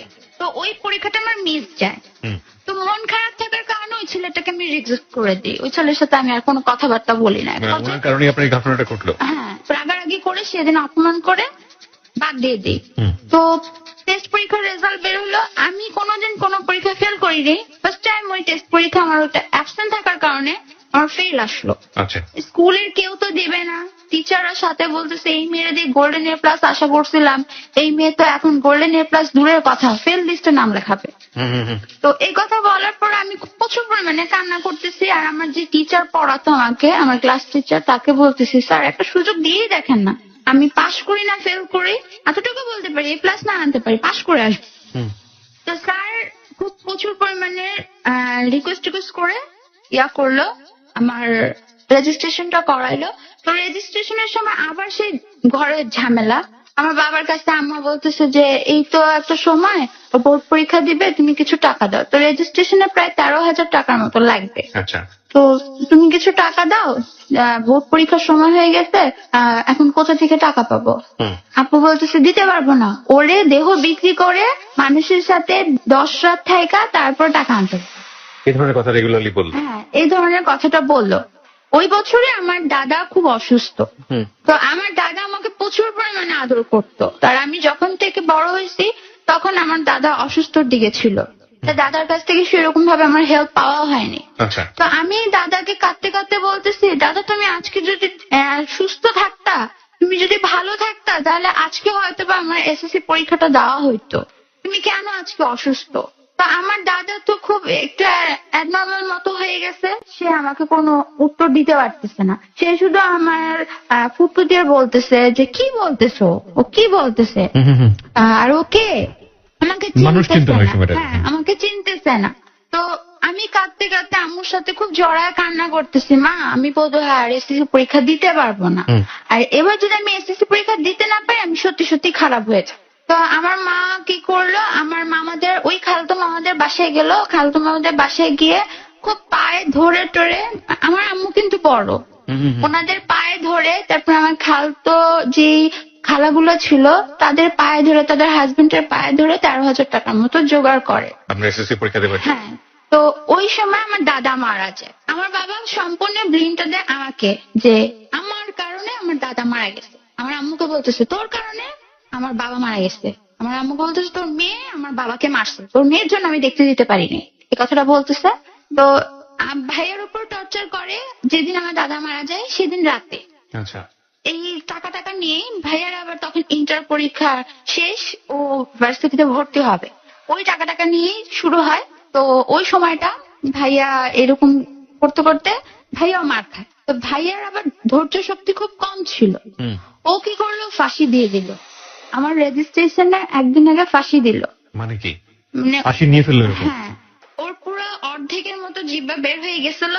তো আমি আবার আমার ভাইয়ার খুব ভক্ত ছিলাম, ওকে ওকে, অনেক ভক্ত ছিলাম। তো আমি এক চিৎকার দিয়ে ভাইয়াকে পেঁচায় ধরছি। আচ্ছা। আমার আম্মা খুব চিল্লাইতেছিল, তো বাবা টাকা দিবে না দিবে না। তো আম্মু তো বুঝতে পারেনি যে ও ঘরে নিয়ে ফাঁসি দিবে। তো আমি খুব চিৎকার করে বলছি, মা ভাইয়া মেবি ফাঁসি দিয়ে দিচ্ছে। তো ওই মধ্যে আমাদের উপরে যে আঙ্কেল ছিল তারা এসে দরজা ভেঙে দেখে হ্যাঁ সত্যি সত্যি ফাঁসি দিচ্ছে। ফাঁসি দেওয়ার পরে মানে জিভটা পুরো বের হয়ে গেছে। তো পানি টানি দিয়ে আঙ্কেল একটু কোন রকমের নর্মাল করে হসপিটালে নিয়ে গেল। তো ডাক্তার বলল যে ওকে যদি আর 5 মিনিট দেরি করে নিয়ে আসতেন তাহলে মারা যেত। My goodness. তো এখান দিয়ে পুলিশের কাছে, মানে যেহেতু এটা ফাঁসির কেস ছিল, ওইখানে পুলিশ যেহেতু ছিল, তো ওইখানে পুলিশের কাছে আমার আব্বু বলতেছে যে আমার আম্মুর জন্য এই কাজটা হয়েছে, আমার আম্মু ইচ্ছে করে আমার ভাইয়াকে ফাঁসি দেওয়া হয়েছে। তো কেস এরকম ভাবে লিখতেছিল। তো আমার আম্মুকে এমন সময় হ্যান্ডকাপ লাগাবে, ওই সময়টা আমার ওই যে মামা আমাকে কক্সবাজার নিয়ে গেছিল তারা আসছে। আচ্ছা। এসে বললো যে না এটা ফ্যামিলি ব্যাপার, আসলে ফ্যামিলির মধ্যে একটু ঝগড়া টগড়া লাগছে। পুলিশ চলে এসছে ওই হ্যাঁ। সময়টাতে? পুলিশ কি হাসপাতালে এসছে? হাসপাতালে ছিল ওই সময়। আসলে আরেকটা মার্ডার কেসের নিয়ে ওখানে কিসের জন্য জানি একটা পুলিশ ছিল, তো এটা দেখার পরে পুলিশ ওখানে চলে গেছে। আচ্ছা। তো ওই সময়টা এসে বলে যে আপনারা কেন হ্যান্ডকাপ লাগাচ্ছেন, ওনার এক কথা তো চলবে না, আমাদের কথাও লাগবে। কাকে হ্যান্ডকাপ লাগাচ্ছে? আমার মাকে। মাকে হ্যান্ডকাপ হ্যাঁ, লাগাচ্ছে? আমার বাবা কেসটা আমার মায়ের নামে লেখায়। কেস করে আপনার বাবা নাকি মানে আপনার বাবা সাক্ষ্য দেয়? আমার কেস বাবা- অটোমেটিক্যালি হয় নাকি কেস কেউ করে? মানে আমার বাবা ওইখানে সাক্ষ্য দেয় প্লাস কেসটাও করতে চায়। তো হ্যান্ডকাপ লাগানোর সময় আমার মামারা ওই সময়টা চলে আসে। আমার ভাই এই দৃশ্য দেখার পর আমার ভাই ট্রিটমেন্টটা নিতে চায় না, যে কেন আমার মাকে দোষ দেওয়া হচ্ছে, আমার মার তো কোনো দোষ নাই। আচ্ছা। তো এই সময় মামারা আসার পরে মামারা বললো যে না এটা আসলে ওর মার কোনো দোষ নাই, ফ্যামিলি প্রবলেমের কারণে এরকম হয়েছে। তো তখন পুলিশরা বলে আচ্ছা ঠিক আছে, এরকম হ্যারাসমেন্ট করার তো কিছু প্রয়োজন নাই আমাদের, কেন হ্যারাসমেন্ট করলো আপনার দুলা ভাই। তো আসার পরে এরকম সে করলো। তো ওই পর্যায়ে আমার ভাইয়ের যে ট্রিটমেন্টের টাকাটা ছিল প্রায় 7-7.5 মতো আমার মামার বাড়ি থেকে দেওয়া হইলো। আর আমার যে রেজিস্ট্রেশনের টাকাটা ছিল 13,000 টাকা আমার মা জোগাড় করছিল, ওই 13,000 টাকা থেকে আমার কিছু টাকা ভাঙা গেল। আচ্ছা। তো পরবর্তীতে আম্মুকে কল করে বললাম, আম্মু আবারও মামাদের কাছে গেল, মামাদের কান্নাকাটি করে মানে পায়ে ধরে টরে যে টাকাটা বাকি ছিল সে টাকাটা ম্যানেজ করলো। তো 1500 টাকার মতো শর্ট পড়লো। তো ভাইয়াকে নানুর বাসায় পাঠিয়ে দেওয়া হইলো, আমাদের বাসায় আর আনা হইলো না। হসপিটাল থেকে নানুর বাসায় পাঠিয়ে দেওয়া হয়েছে। এখানে আব্বু আসছে, আব্বুর কাছে আম্মু আসে। আম্মু আসার পরে পা ধরে আম্মু আবার মানে খুব কান্নাকাটি করে বলতেছে কাকে? আমার বাবাকে, আচ্ছা। যে দেখো আমার মেয়ের লাইফটা নষ্ট করো না, এই তো একটা সময়, তুমি ওকে টাকাটা দিয়ে দাও, 1500 টাকা, বেশি তো না, 1500 টাকা, 1500 টাকা দিয়ে দাও। তো ওই মুহূর্তে আমার আম্মুকে বলতেছে, তোর মেয়ের জন্য আমি আমার বাবাকে দেখতে যেতে পারিনি, আর আমি তোর মেয়েকে মরে গেলেও টাকা দিব না। কিন্তু আমার রেজিস্ট্রেশনের কথা বলে আমার এক আঙ্কেলের কাছ থেকে আমার বাবা 10,000 টাকা আনছে, ওই টাকাটা আমাকে দেয়নি। ওকে। তো 1500 টাকা চেয়েছে, আম্মুকে দেয় নাই, আম্মুকে এক লাঠি দিয়ে ফেলে দিল। আম্মু প্রচুর পরিমাণে মাথায় আঘাত খেলো।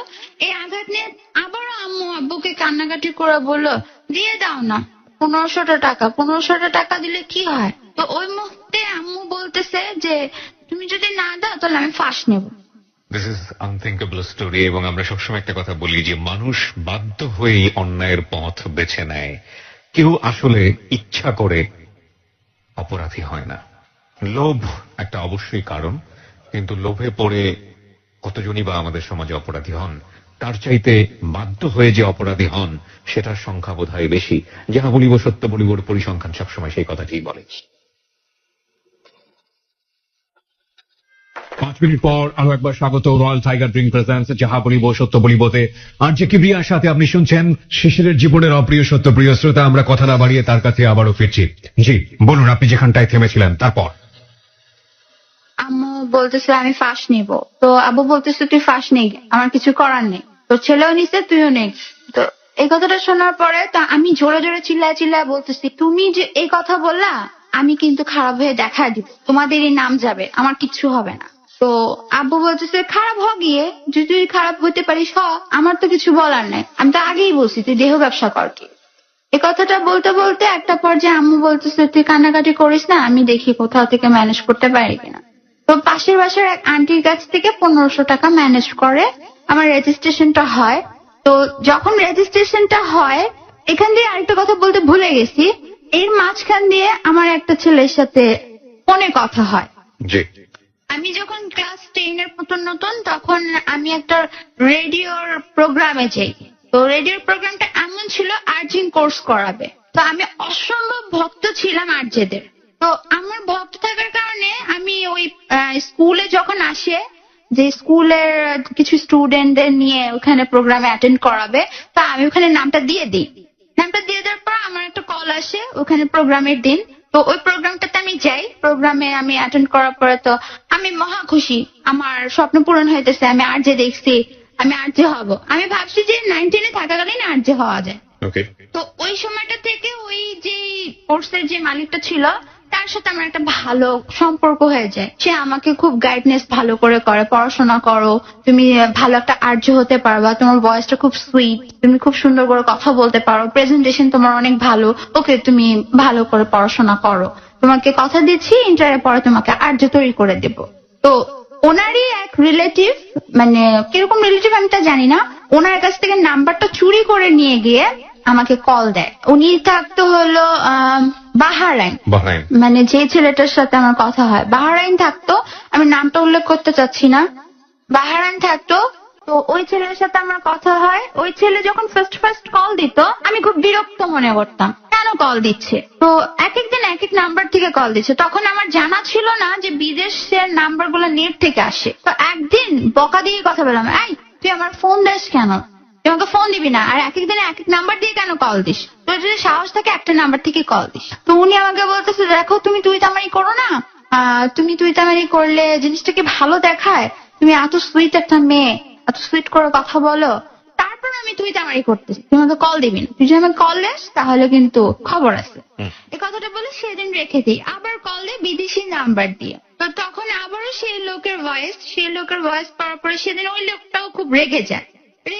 এক পর্যায়ে কথা কাটাকাটি হয় ওনার সাথে আমার, প্রায় এরকম 1 সপ্তাহ মতো কথা কাটাকাটি হয়। মানে এটা পিটেস্টের আগের কথা। 1 সপ্তাহের মতো কথা কাটাকাটি হয়। একটা পর্যায়ে কেন জানি ওই লোকটাকে আমার সহ্য হয়ে যায়। আর এর দিক থেকে তো ফ্যামিলি প্রেশার ছিল, তো রাগের মাথায় আমি সহ্য করে ফেলি যে এই লোকটাকে আমি কোন একটা কাজে লাগাবো।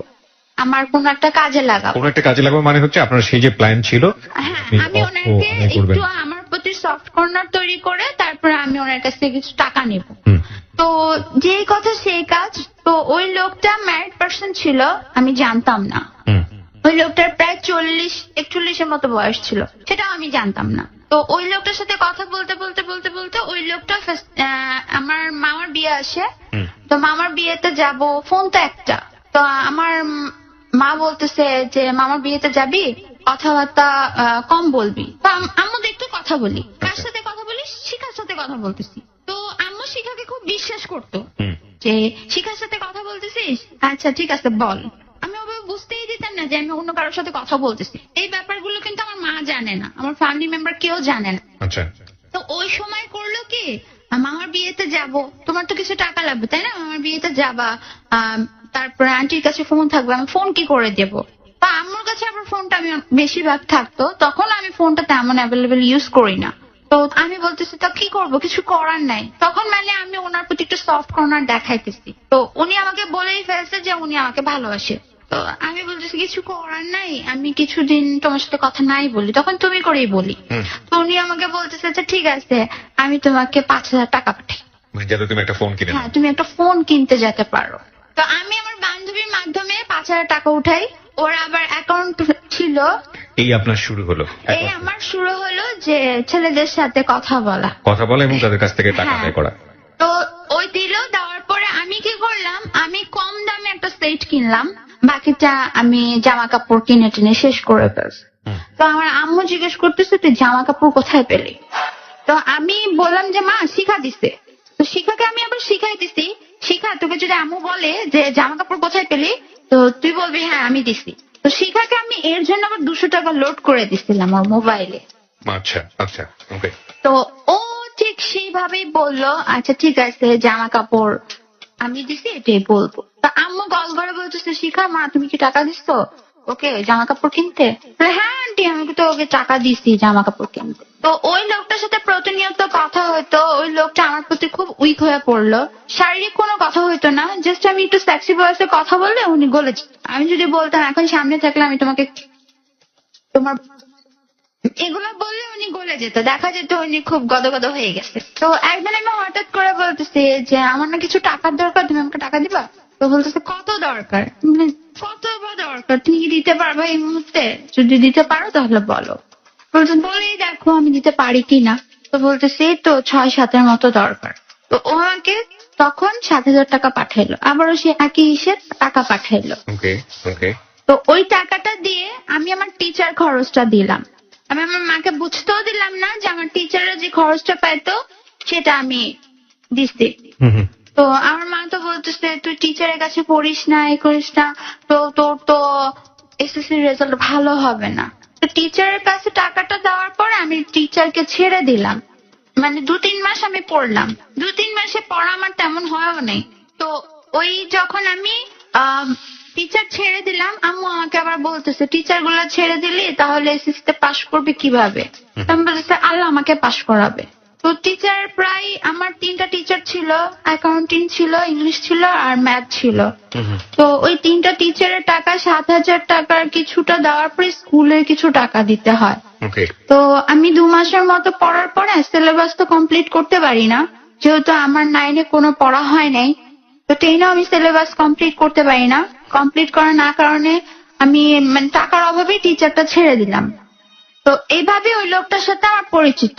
জি। তো ওই যে বললাম রেজিস্ট্রেশনের টাকা, রেজিস্ট্রেশনের টাকাটা জোগাড় করার পরে যেদিন লাস্ট ডেট সেদিন আমাকে আমার স্যার ফোন দিয়ে বলতেছে তুমি যদি এই মুহূর্তে টাকা না দাও পরে স্কুলের রেজিস্ট্রেশন বাতিল হয়ে যাবে। তো ওইখান থেকে আমার মা মানে আমার ভাইকে দেখতে গেছিল। তো আমার ভাইকে দেখতে যাওয়ার পর আমার মা আবার করে কি তার ছেলে তো তার জন্য একটু হলেও লাগে, আমার রেজিস্ট্রেশনের টাকা থেকে আবার তার জন্য ওষুধ কিনে নিয়ে গেল আর কিছু খাবার কিনে নিয়ে গেল। তো ওখানে আবার টাকা শর্ট থাকার কারণে আবার মামাদের কাছ থেকে নিতে হলো। আচ্ছা। তো মামাদের কাছ থেকে নেওয়ার পরে মেবি 200 কিংবা 250 টাকার মতো শর্ট ছিল রেজিস্ট্রেশনের টাকায়। তো আমি বলছি মা আমার জন্য স্কুলের এত বড় একটা ক্ষতি হবে, তুমি একটু তাড়াতাড়ি আসো। তো আম্মু খুব তাড়াতাড়ি আসে, স্যার বোর্ডে চলে যাবে আমাকে বাদ দিয়ে, মানে আমাকে আর নিবেই না। তো ওই সময় মা আসার পরে স্যারের কাছে আসে, স্যারকে বলতেছে যে কি করে যে আপনার বলি 250 টাকা শর্ট, আমি কি করে। তো স্যার বলতেছে এটা তো আগে বলবেন 250 টাকা শর্ট, এখানে যদি 1-2 হাজার টাকা শর্ট থাকতো আমি আপনাকে দিতাম, ওকে। যেহেতু একটা লাইফের ব্যাপার। তো ওইখানে দেওয়া হয়ে যায়, ওই সময়টা চলে যাওয়ার পর ওই লোকটার সাথে তো আমার কন্ট্রাক্ট আছে, কথাবার্তা বলতেছি, কথাবার্তা বলতে বলতে একসময় ওনার কাছ থেকে প্রায় আমি 12-13 হাজার টাকা উপরে নিয়ে নিলাম। তো ওই লোকটা আমার প্রতি পুরোই উইক হয়ে পড়ছে। তো একটা সময় ওই যে বললাম যে ভাইয়াটার সাথে আমার খুব ভালো সম্পর্ক হয়ে গেছে, জি। যে ওই যে আর্জিং কোর্সের ইয়েটা খুলছিল, তো সেই ভাইয়াটা কিভাবে জানি জানতে পারে যে তারই এক রিলেটিভের সাথে আমার কথা হয়। ওকে। তো ওই ভাইয়াটা আমাকে বলতেছে যে তুমি কি জানো এই লোকটা কিরকম। আমি বলতেছি না, আর বাসার রাগের কারণে আমি ডিসাইড করেই ফেলছিলাম এই লোকটা আমি বিয়ে করবো। তো ওই লোকটা বলতেছে তুমি তো জানো না এই লোকটার ওয়াইফ আছে, একটা বাচ্চা আছে, আর সাথে এই লোকটা বয়সও অনেক বেশি, 40-41-এর উপরে, তুমি এই লোকটাকে কেন বিয়ে করবা, তোমার এত অল্প বয়স। উনি আমাকে বোঝানোর চেষ্টা করে। তো আমি ওনাকেও খুব অপমানিত করি যে আমার লাইফ আমি যেভাবে খুশি সেভাবে চালাবো, আপনার কি। তো এক পর্যায়ে আমার মা ওই ব্যাপারটা জেনে যায়।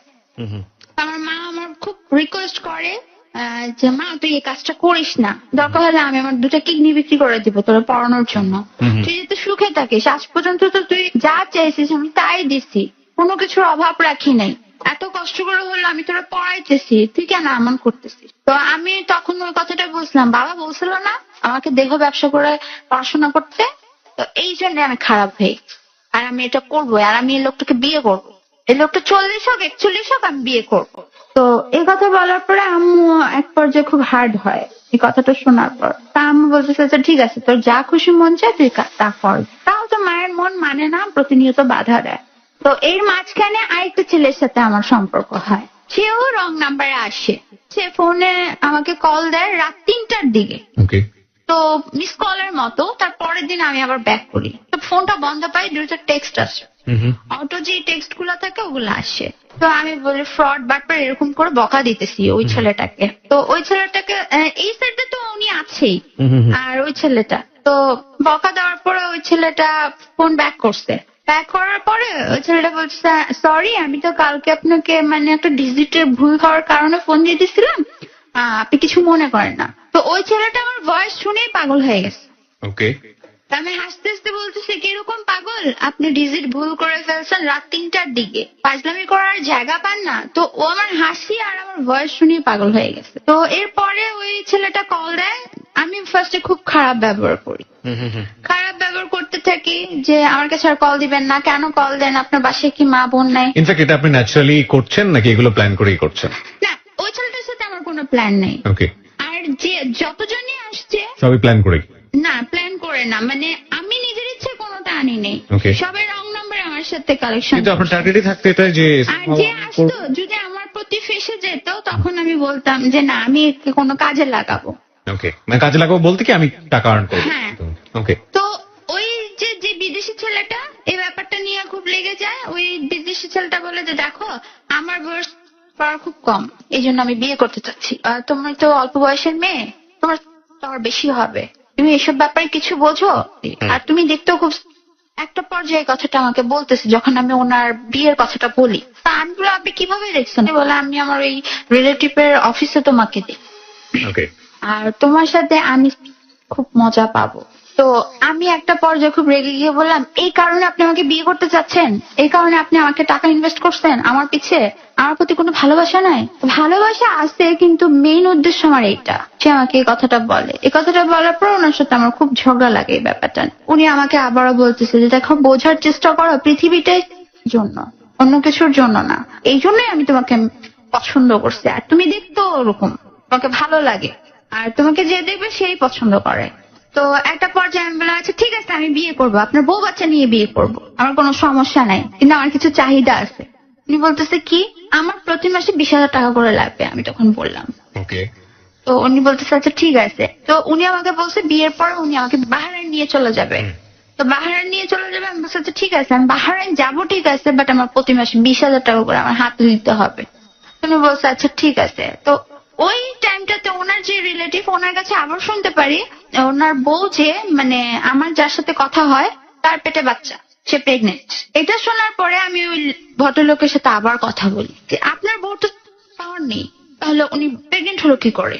আপনি তো মিথ্যা বলছেন আমার সাথে, তো বিশ্বাস করো ওর নাই, আর এই বাচ্চা আমার না, তো কার? তো এই ব্যাপারটা নিয়ে অনেক ঝগড়া হয়। ঝগড়া হওয়ার পরে একটা পর্যায়ে ওনাকে স্টপ করে দিই। স্টপ করে দিয়ে ওই যে ওই ছেলেটা, যে ছেলেটার কথা বললাম যে একটা সময় পরিচয় হয়, ওই ছেলেটা থাকে মিরপুর। ওই ছেলেটার নামটাও আমি বলতে চাচ্ছি না। তো ওই ছেলেটার সাথে আমার কথাবার্তা হয়, প্রতি রাতে কথাবার্তা হয়। তো দিনে দিনে দেখা যেতেছে ওই ছেলেটা আমার প্রতি খুব উইক হয়ে পড়ছে, ওকে, খুবই উইক হয়ে পড়ছে। তো ওই ছেলেটার থেকে আমি খুব বড় কিছু অ্যামাউন্ট নেই নেই। ওই ছেলেটাকে শুধু বলতাম আমার মোবাইলে 100 টাকা রিচার্জ করে দিস তো, ওকে আমি তুই করে বলতাম, ও আমাকে রিচার্জ করে দিত। তো আমার এরকম করতে করতে এসএসসি পরীক্ষা চলে আসে। এসএসসি পরীক্ষার সময় ওই ছেলেটা আমাকে প্রপোজ করে। তো অ্যাটলিস্ট আমি বুঝতে পারলাম ওই ছেলেটা আমাকে লাভ করতে শুরু করছে। ওই সময় এসএসসি পরীক্ষার সময় আবার ওই লোকটা ফিরে আসে। ওই লোকটা বলতেছে দেখো যা হওয়ার হয়ে গেছে ভুলে যাও, আর তুমি আমার কাছে ফিরে আসো। আমি বলছি আচ্ছা ঠিক আছে ফিরে আসবো, কিভাবে? তো বলতেছে আচ্ছা ঠিক আছে তোমার এসএসসি পরীক্ষা কমপ্লিট হয়ে গেলে তুমি পাসপোর্টের জন্য আমাকে ছবি টবি পাঠিয়ে দিও, আমার খালাতো ভাই গেছে ও পাসপোর্ট করে দিবে, আমি ভিসা পাঠিয়ে দিব। তা আমি বলছি আচ্ছা ঠিক আছে ভিসা পাঠিয়ে দিবেন, ঠিক আছে। তো আমার উদ্দেশ্য আমি ওর কাছ থেকে এবার টাকা নিয়ে আমি ওকে না করে দিব, আমি ওর কাছ থেকে টাকা নেব। তো আমি ওরে বললাম কি আমাকে কিছু টাকা পাঠান। তো আমাকে প্রায় 7-এর মতো পাঠায়। এরকম পাঠানোর পরে পরবর্তীতে আমি বলছি আমি আপনার সাথে মজা করছি, আমি আপনার সাথে কোথাও যাব না। আপনি কি করে ভাবলেন আপনার 40 বছর বয়স আমি আপনার সাথে যাব? তো উনি আমাকে বলতেছে তুমি আমাকে কাঁদাইলা, এর পরিণতি অনেক খারাপ হবে। তো পরীক্ষা দিতে দিতে ওই ছেলেটার সাথে যে মিরপুরে থাকে তার সাথে খুব ভালো একটা সম্পর্ক হয়ে গেল। ওর কাছ থেকে আমি কোনো বিগ অ্যামাউন্ট নেই না। এর মাঝখানে ভুলে গেছি যে আমি টিউশনি যে করাইতাম, আমি টেস্ট পরীক্ষার সময় দেখা যেত সকালে আমার পরীক্ষা, আমি সারাদিন টিউশনি করা এসে রাত 11টা বাজে পড়তে বসতাম। তো সেই টিউশনিটা আমার এসএসসি পরীক্ষার সময় থাকে। তো আম্মু বলতেছে তোর এসএসসি পরীক্ষা যদি টিচার না রাখি তুই পড়বি কিভাবে? তো আমার পরীক্ষার 1 মাস আগে টিচার রাখা হয়। তো পুরো 9-10 2 বছরের সিলেবাস আমার 1 বছরে কভার করতে হবে। আমি কি করে এটা পারবো? প্রেসার পড়ে গেছে। আর স্কুলে আমার পুরোপুরি চ্যালেঞ্জের মতো একটা আমি ছুড়ে দিয়ে আসছি যে আমি পাশ করে দেখাবোই স্যার। তো ওই সময়টা আমাকে দেওয়া হয়, আমি পড়তে থাকি, পড়তে পড়তে একটা টাইমে আমি অসুস্থ হয়েছি। তো অসুস্থ হয়ে যাওয়ার পর ওই যে মিরপুরের ছেলেটা ও আমাকে আবার প্রশ্ন জোগাড় করে দিতেছে। তো অসুস্থ অবস্থায় এসএসসি পরীক্ষা দেই, ওই সময়টা ওই ছেলেটা আমার সাথে কথাবার্তা বলে। তো এর মাঝখানে আরেকটা বিদেশি পার্সনের সাথে আমার কথা হয়, সে থাকে সৌদি আরব। তার কাছে আমি টাকা তেমন চাইতাম না, সে ফোনে আমাকে 200, 300, 400 মতো লোড করে দিত। আচ্ছা। তো একটা সময় আমি যখন ইন্টার ফার্স্ট ইয়ারে ভর্তি হই তখন ওই লোকটা সৌদি আরব থেকে আসে, সে শপিং করে নিয়ে আসে, আমাকে একটা পারফিউম দেয়, একটা ড্রেস দেয়। তো ওই সময়টা আমি ওই লোকটাকে প্রচুর পরিমাণে টাকা খরচ করে মানে খাওয়া দাওয়া করে পরবর্তীতে ওই লোকটার সাথে আর কন্ট্রাক্ট রাখি না। তো ওই যে ছেলেটা মিরপুরের ওই ছেলেটার সাথে আমার দেখা হয়। তো এখানে আরেকটা কথা বলি, আমি যে বুলবুলি একাডেমিতে গান শিখতাম, তো ওই ছেলেটাদের একটা ব্যান্ডের দল ছিল। ওই ব্যান্ডের দলের একটা ভোকাল দরকার ছিল, মেয়ে ভোকাল। তো ওই মেয়ে ভোকাল হিসেবে ওর যে ফ্রেন্ড, মানে আমার ওই মিরপুর ফ্রেন্ডের যে ফ্রেন্ড, সে বলতেছে যে দেখ শিশিরের তো ভয়েস খুব সুন্দর, ও খুব সুন্দর করে গানও গাইতে পারে, তো ওকে আমরা ভোকাল হিসেবে নেই, আমাদের ব্যান্ডটা খুব জমবে। আচ্ছা। তো আমাকে অফার করলো, তা আমি আম্মুকে ব্যাপারটা জানাইলাম। আম্মু ফার্স্ট টাইম ইগনোর করলো, যেহেতু গানের ব্যাপার আম্মু তেমন কিছু একটা বলেনি। তো আম্মু বলছে আচ্ছা ঠিক আছে তুমি যদি গান দিয়ে কিছু করতে পারো ভালো। এখান দিয়ে তো আমার বাবার শারীরিক টর্চার আছে, মানে মারধর তো আছেই।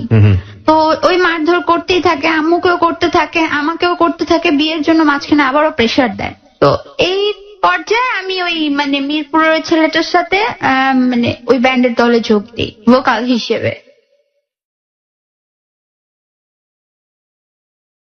বিরতির শব্দ আরো একবার, তার মানে আমাদেরকে এ পর্যায়ে একটু থামতে হবে।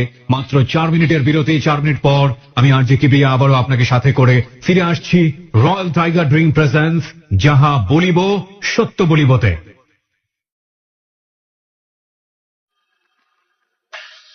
রয়্যাল টাইগার ড্রিঙ্ক প্রেজেন্স যাহা বলিব সত্য বলিব।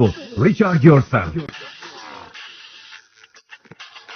40 কোটি ভোক্তার প্রিয় পানীয়, 18 কোটি মানুষের গর্ব, রয়্যাল টাইগার ড্রিঙ্ক জয় করেছে বিশ্ববাজার। মনে রেখো, রয়্যাল টাইগার জিতবে, সুন্দর আগামীটা তারা গড়বে। Royal Tiger energy drink, recharge yourself.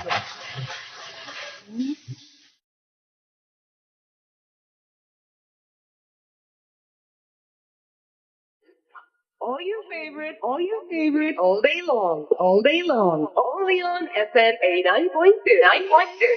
When change is beyond constant, change your frequency. Take us and lead you to ABC. Take us and lead you to ABC. ABC. 89.2 FM.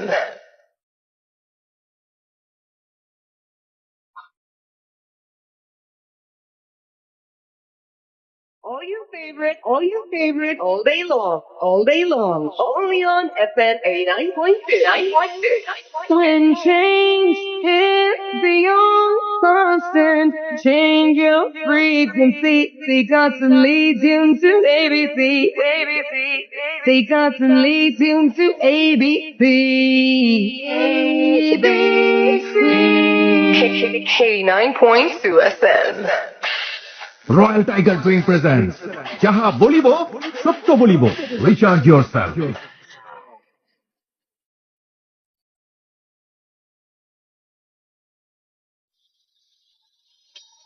চার minute পর আরো একবার welcome royal tiger drink presents যাহা বলিব সত্য বলিবতে। ওকে দেখার জন্য, মানে আমাদের আজকের অতিথিকে দেখার জন্য চলে আসুন ফেসবুকে, facebook.com/KEBRIA.RJ, অর্থাৎ আরজে কিবরিয়া হচ্ছে পেজটির নাম। 12 লাখের উপরে মুহূর্তে ফলোয়ার রয়েছে ওখানে।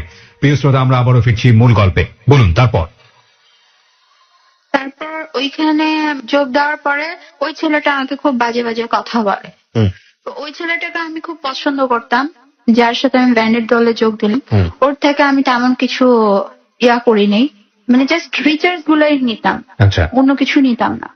তো ও আমাকে খুব বাজে বাজে কথা বলায়, মানে যেমন তুই রাস্তার মেয়ে রাস্তায় থাকবি, এরকম একটা কথা বলায়। আমার খুব রাগ হলো ওর উপর।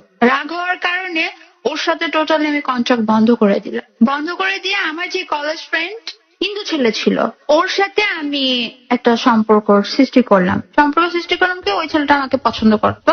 তো ওই ছেলেটা দেখা যেত যে আমার জন্য কলেজে অনেকে মারতেছে, ধরতেছে, আমার দিকে কেউ তাকাইলে তার তো অনেক খারাপ বিহেভিয়ার। তো ওই সময়টা আমি বুঝতে পারি, ওটার প্লাস পয়েন্ট উঠালাম।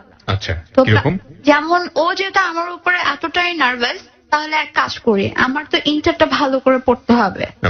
আমার এসএসসি রেজাল্ট কোন রকমে আসছে, তো ওই সময় টিচার ছাড়া তো হবে না, ইন্টার লেভেলটা আরো হার্ড। তো ওই জন্য আমি ছেলেটাকে প্লাস পয়েন্ট হিসেবে এভাবেই নিলাম যে ওই ছেলেটা আমার বাসায় আসা যাওয়ার গাড়ি ভাড়া, তারপর টিচার খরচ সব দিতে শুরু করলো, এভরিথিং। ওরকম করতে করতে একটা পর্যায়ে ছেলেটার সাথে আমার খুব ভালো সম্পর্ক হয়ে যায়। আমি কখনো ওই ছেলেটাকে মানে লাভ করতাম না, মন থেকে একেবারে নিতেন না? না, মন থেকে না, বাট জিদের বশতে আমি ওর সাথে এরকমটা করতেছি। এবং ওর অর্থ নিয়ে পড়াশোনা করতেন। হ্যাঁ, তো ওই ইন্টারে থাকাকালীন, ইন্টার সেকেন্ড ইয়ারে যাওয়ার পরে আমি একটা ইন্টারের মেয়ে পড়াই। হলি ক্রসের স্টুডেন্ট ছিল, ও ইন্টার ফার্স্ট ইয়ারে ছিল, তো ওকে আমি পড়াই। তো তখন প্রায় আমার ওই একটা স্টুডেন্টই ছিল, প্রায় 6,000 টাকার মতো স্যালারি ছিল। তো এরকম করতে করতে টেস্ট এসে পড়লো, ওই ছেলেটা তো ওখান দিয়ে আমাকে টাকা দিতেছেই, টিচার খরচ টরচ কিছু না, আর মা আমার কলেজ খরচটা দিচ্ছে কোন রকমে জোগাড় করে টোরে। তো পরবর্তীতে আমার প্রি টেস্টের সময় আমি জানতে পারলাম আমার মা যে এতকাল আমার পিছে যে টাকাগুলো খরচ করে আসছে, সেটা আমার মায়ের যে কাবিন নামাটা ছিল, সেই কাবিন নামার উপরে টাকাটা নিয়ে তারপর আমার পিছে খরচ করছে। আমি ঠিক বুঝতে পারিনি, মানে বিষয়টা একটু পরিষ্কার করলে ভালো হয়। মানে আমার যে মায়ের দেড়মোহরটা দেওয়া হয়েছিল, সেই টাকাটা থেকে কেটে কেটে আমার বাবা এই কদিন আমার পড়ার টাকাগুলা দিচ্ছে। মানে এটা কি আপনার মাকে সে ইনফর্ম করেছিল? হ্যাঁ, আমার মাকে ইনফর্ম করছিল, বাট আমি জানতাম না। আমি জানছি হলো আমার ইন্টারে যখন প্রি টেস্ট শুরু হয় তখন, মানে আবারও রেজিস্ট্রেশনে টাকা নিয়ে ঝামেলা হয় যখন, তখন শুনতে পারছি যে আমার মা আমার মায়ের দেড়মোহরের টাকা থেকে কেটে কেটে টাকা দিচ্ছে আমার বাবা আমাকে পড়ানোর জন্য।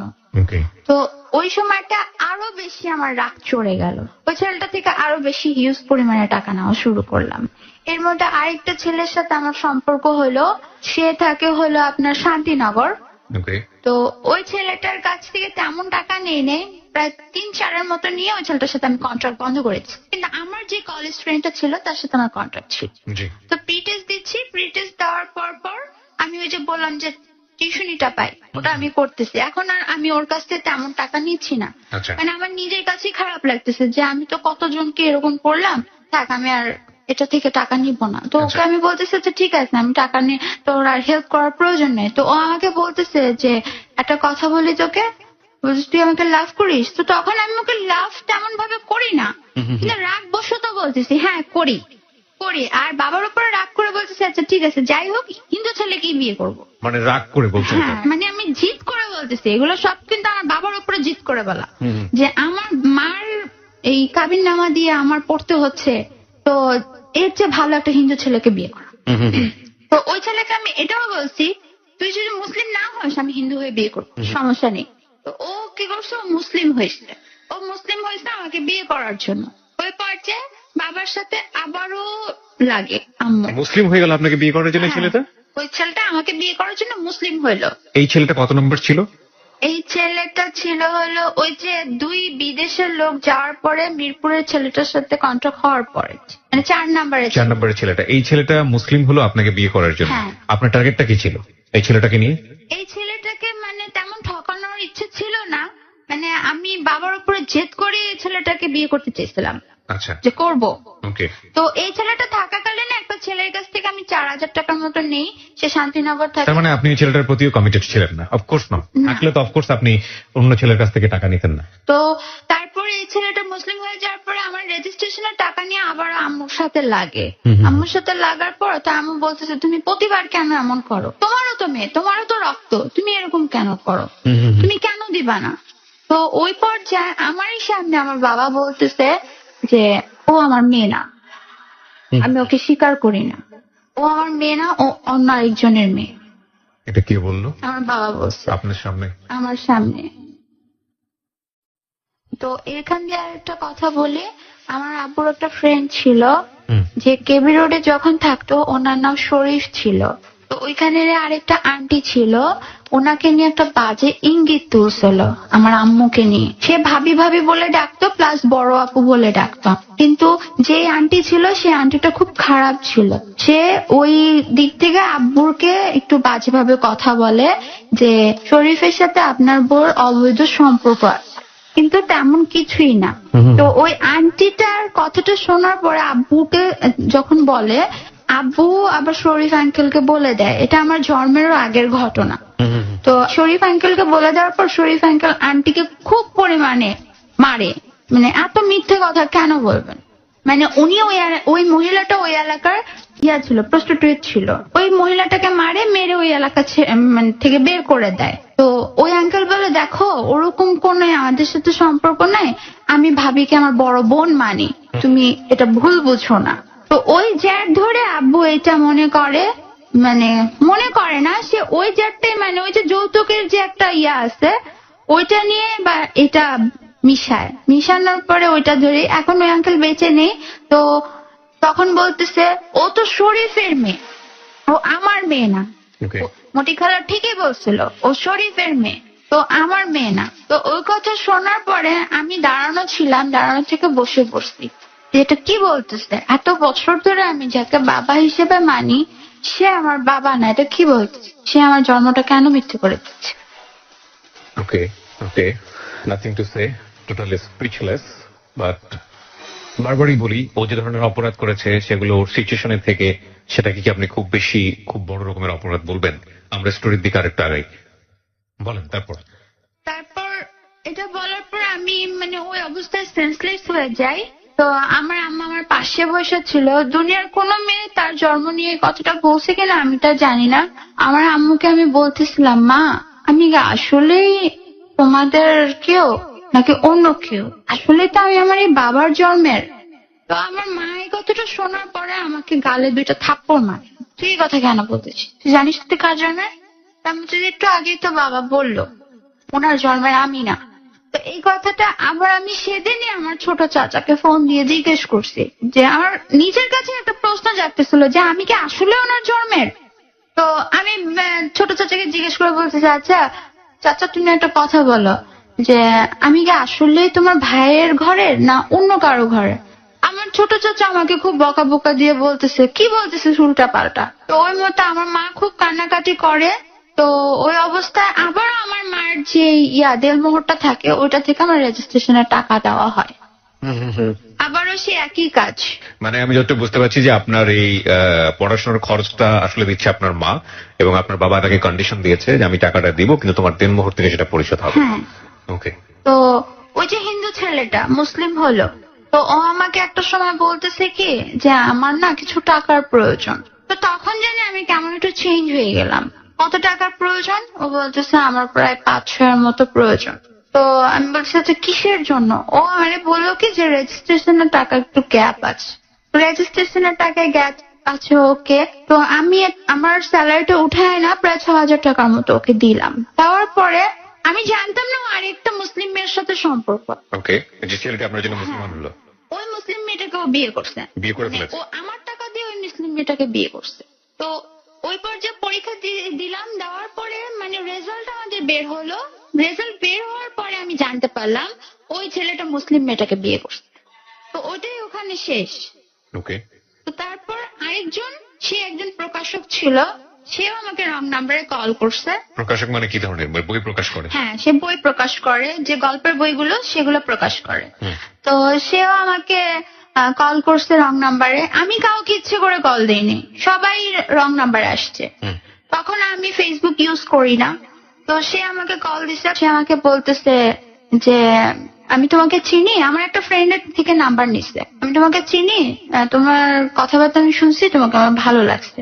তো কথা বলতে বলতে বলতে বলতে একটা পর্যায়ে উনি আমার প্রতি উইক হয়েছে। ওকে। তো উনি আমার সাথে দেখা করতে চায়, দেখা করে, তো আমাকে সে শপিং করে দেয়। তো আমার আম্মাকে বলে যে আমি ওকে বিয়ে করতে চাই। তো আম্মা ভাবছে আচ্ছা ঠিক আছে, আমার মেয়ে তখন বড় হয়েছে, বিয়ে দেওয়ার মতোই হয়েছে। তো আমি ওই লোকটাকে সিরিয়াসলি নেইনি। তো এরকম ওনার কাছে আমি যখনই চাচ্ছি উনি আমাকে টাকা দিচ্ছে 1000, 2000, 3000। ওনার কাছ থেকে আমার সবচেয়ে বেশি টাকা নেওয়া। কত নিছি একজাস্ট আমি বলতে পারছি না। আর যখনই বাইরে যাচ্ছে উনি আমাকে শপিং করে দিচ্ছে। তো উনি আমাকে একটা পর্যায়ে একদিন হাত ধরলো, হাত ধরে হাতের মধ্যে চুমু দিতেছে। উনি বলতেছে তোমার হাতটা খুব সুন্দর, এই হাতে যদি আন্টি পরাই খুব ভালো লাগবে। ওকে। তো হাতে চুমু দিতে দিতে উনি আমার ঘাড়ে হাত দিচ্ছে। ঘাড়ে হাত দেওয়ার পরে মানে আমার একটু অন্যরকম লাগছে। আমি একটু দূরে দূরে সরে যাচ্ছি, যেহেতু আমার তেমন কোনো উদ্দেশ্য নাই ওনার সাথে। ফাইনালি বিকজ আপনার এমবিশনটা তো এখানে আলাদা। হ্যাঁ। তো ওইখানে আমি ওনার সাথে ঘুরতেছি ফিরতেছি, ওনাকে একটা কথাই বলে রাখতেছি যে দেখেন যা হওয়ার বিয়ের পরে, এখন না। আপনি তো আমাকে বিয়ে করবেন, বাসায় নিয়ে কত দেখতে পারবেন, আপনি যখন খুশি তখন মন চায় আমাকে পারবেন, এভাবে বলছিলাম। এটা বলার পর উনি বলতেছে যে না তুমি তো আমার সাথে ঘুরতেছো, সমস্যা কই। উনি এক পর্যায়ে জোর করে কিস করতে চেয়েছিল, বাট আমি করতে দেইনি। তা আমি করতে দিই না, আমি ওনার থেকে দূরে দূরে সরে থাকি। তো এরকম করে করে ওনার সাথে আমি অনেকদিন হয়েছে দেখা করি না, কিন্তু ফোন দিলেই বলি আমাকে রিচার্জ করে দেন, আমার 300 টাকা লাগবে, আমার 500 টাকা লাগবে, আমার 1000 টাকা লাগবে। এরকম করে করে আমি টাকা নিচ্ছি। উনি একটা সময় বলতেছে যে তুমি আমার সাথে দেখা করো। তো একটা সময় উনি আমাকে অফার করে বসলো, চলো আমরা রুম ডেটে যাই। ওকে। তো আমি তখন বললাম যে আপনি এত মানসম্মত লোক, আপনি এই অফারটা কি করে করেন? আপনি টাকা দিচ্ছেন বলে কি আমাকে কিনে নিচ্ছেন? আমি আবার উল্টা ঝাড়ি মারলাম। পরে উনি বলতেছে আচ্ছা ঠিক আছে, ইটস ওকে, আমি এরকম কিছু করবো না। এর মধ্যে আমি ফেসবুক আইডি খুলি। ওকে। তো ওনাকে আমি আইডি টাইডি কিছুই দেই না। তো আবারও ঘুরতেছি ঘুরতেছি ঘুরতে ঘুরতে ঘুরতে ঘুরতে একটা সময় উনি কি করলো, সেদিন শাড়ি পরে গেছি, উনি বলছে আমাকে শাড়ি পরে যেতে। উনি আমার আচমকা, এই কথাগুলোতে আমি আমার মাকে বলতে পারতেছি না, হয়তো বা আমার মা আজকে প্রথম শুনবে যে উনি এরকমটা করছে। তো ওনার সাথে একটা পর্যায়ে আমার বিহেভিয়ারটা খারাপ হয়ে যায়, যে আমি নিজে থেকে সরে আসতে চাই। এতদিন আমি যাই করছি কারোর সাথে আমি ফিজিক্যালি কোনো দিকে যাইনি, যে উনি এরকম করতেছে, কারণ কারোর সাথে আমি তেমন ভাবে দেখাও করিনি। তো এর মাঝখানে ওই যে আমার ক্লাস 10-এ থাকতে একটা যে ছেলে ছিল, তার মা আমাকে অপমান করে গেছিল, তো ওর সাথে দেখা। তো ও আমাকে বলতেছে দেখো আমি তোমাকে খুবই লাভ করি, আমার কিছুদিন পরে লন্ডনে যাওয়ার ফ্লাইট, তুমি আমাকে বিয়ে করবা? তো আমি তখন বলতেছি যে দেখো এটা আমার পক্ষে সম্ভব না, আমার লাইফ তোমার লাইফ এক না। তো তখন আমি নর্মাল ভাবে ওকে বলতেছি, তো পাগল হয়ে গেছে এক পর্যায়ে, পাগল হয়ে গিয়ে আমাকে গাড়িতে তুলতে চাইতেছে যে না তুমি আজকে কাজী অফিস থেকে আমাকে বিয়ে করবা। তো এরকম করতে করতে একটা পর্যায়ে আমি ওকে আবার চড় দিই। সেকেন্ড টাইম আবার আমি চড় দিই। প্রথমে তো দিছিলাম ওর মায়ের আচরণের পর, আবার আমি সেদিন ওকে চড় দিই।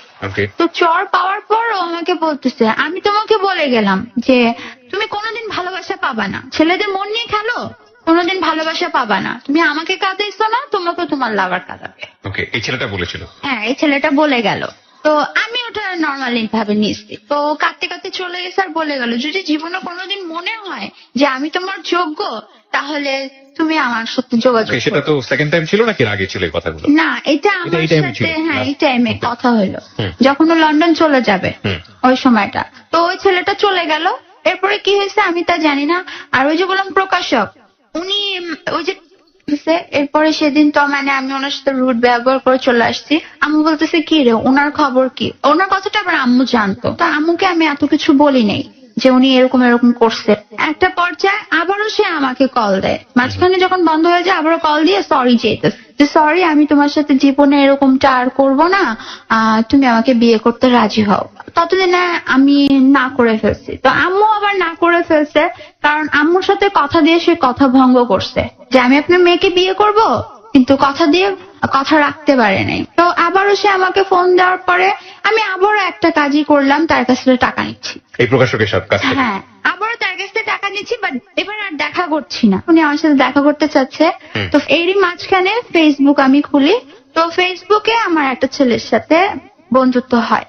ও মেডিকেল স্টুডেন্ট। ফার্স্টে মনে করে আমি ফান হিসেবে নেব, ফার্স্টে মনে করে ওকে আমি ঠকাবো, কিন্তু ওকে ঠকাবো তো দূরের কথা, ওর বিহেভিয়ার আমি আর ঠকাতে পারিনি। যে ওকে ফার্স্টে ও আমাকে হ্যাঁ প্রপোজ করছে, করার পরে ও আমাকে বলতেছে যে দেখো মানুষের লাইফে অতীত থাকে, তোমারও লাইফে অতীত আছে, আমি সেটা মেনেই তোমাকে বিয়ে করব। তো ওকে আমি হাসতে হাসতে বলতাম যে আমি কিন্তু তোমাকে পছন্দ করি না, তোমার সার্টিফিকেট পছন্দ করি। বাট ওই ছেলেটা দেখতে খুব স্মার্ট, আর বিয়ে করলে তোমার সার্টিফিকেট কি করব, তোমাকে করব না। তো বলতেছে আচ্ছা ঠিক আছে তুমি সার্টিফিকেট কি করো, বিয়ের সময় আমি সার্টিফিকেট কি তোমার পাশে শোয়ায় রাখবো, আর যদি আমাদের বাসর হয় তোমার সার্টিফিকেটের সাথেই হবে, আমার সাথে হবে না। তারপর যে কথা বলতে বলতে বলতে বলতে মাথা থেকে চলেই গেছে, কখন যে আমি এই ছেলের লাভ করে ফেলছি আমি তা নিজেও জানি না।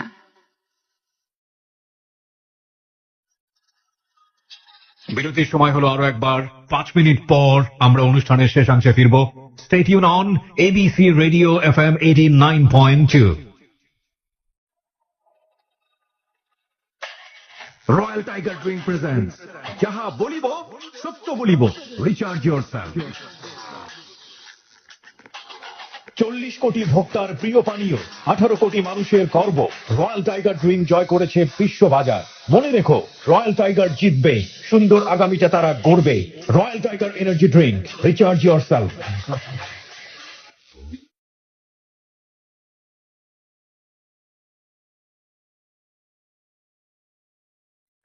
All your favorite, all day long, only on FM 89.2.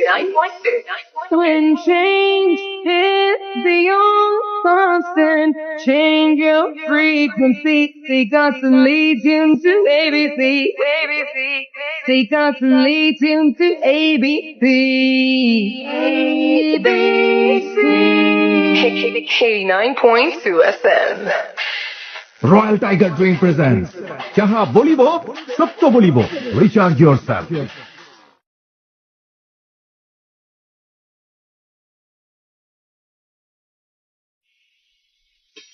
Welcome back once again. আপনারা শুনছেন রয়্যাল টাইগার ড্রিঙ্ক প্রেজেন্টস যাহা বলিব সত্য বলিব, আরজি কিবরিয়া আপনার সঙ্গে, এবং আপনারা শুনছেন এবিসি রেডিও FM 89.2। শিশির রয়েছে আজকে আমাদের সাথে, এবং কথা না বাড়িয়ে আরো একবার তাকেই আমরা নক করছি।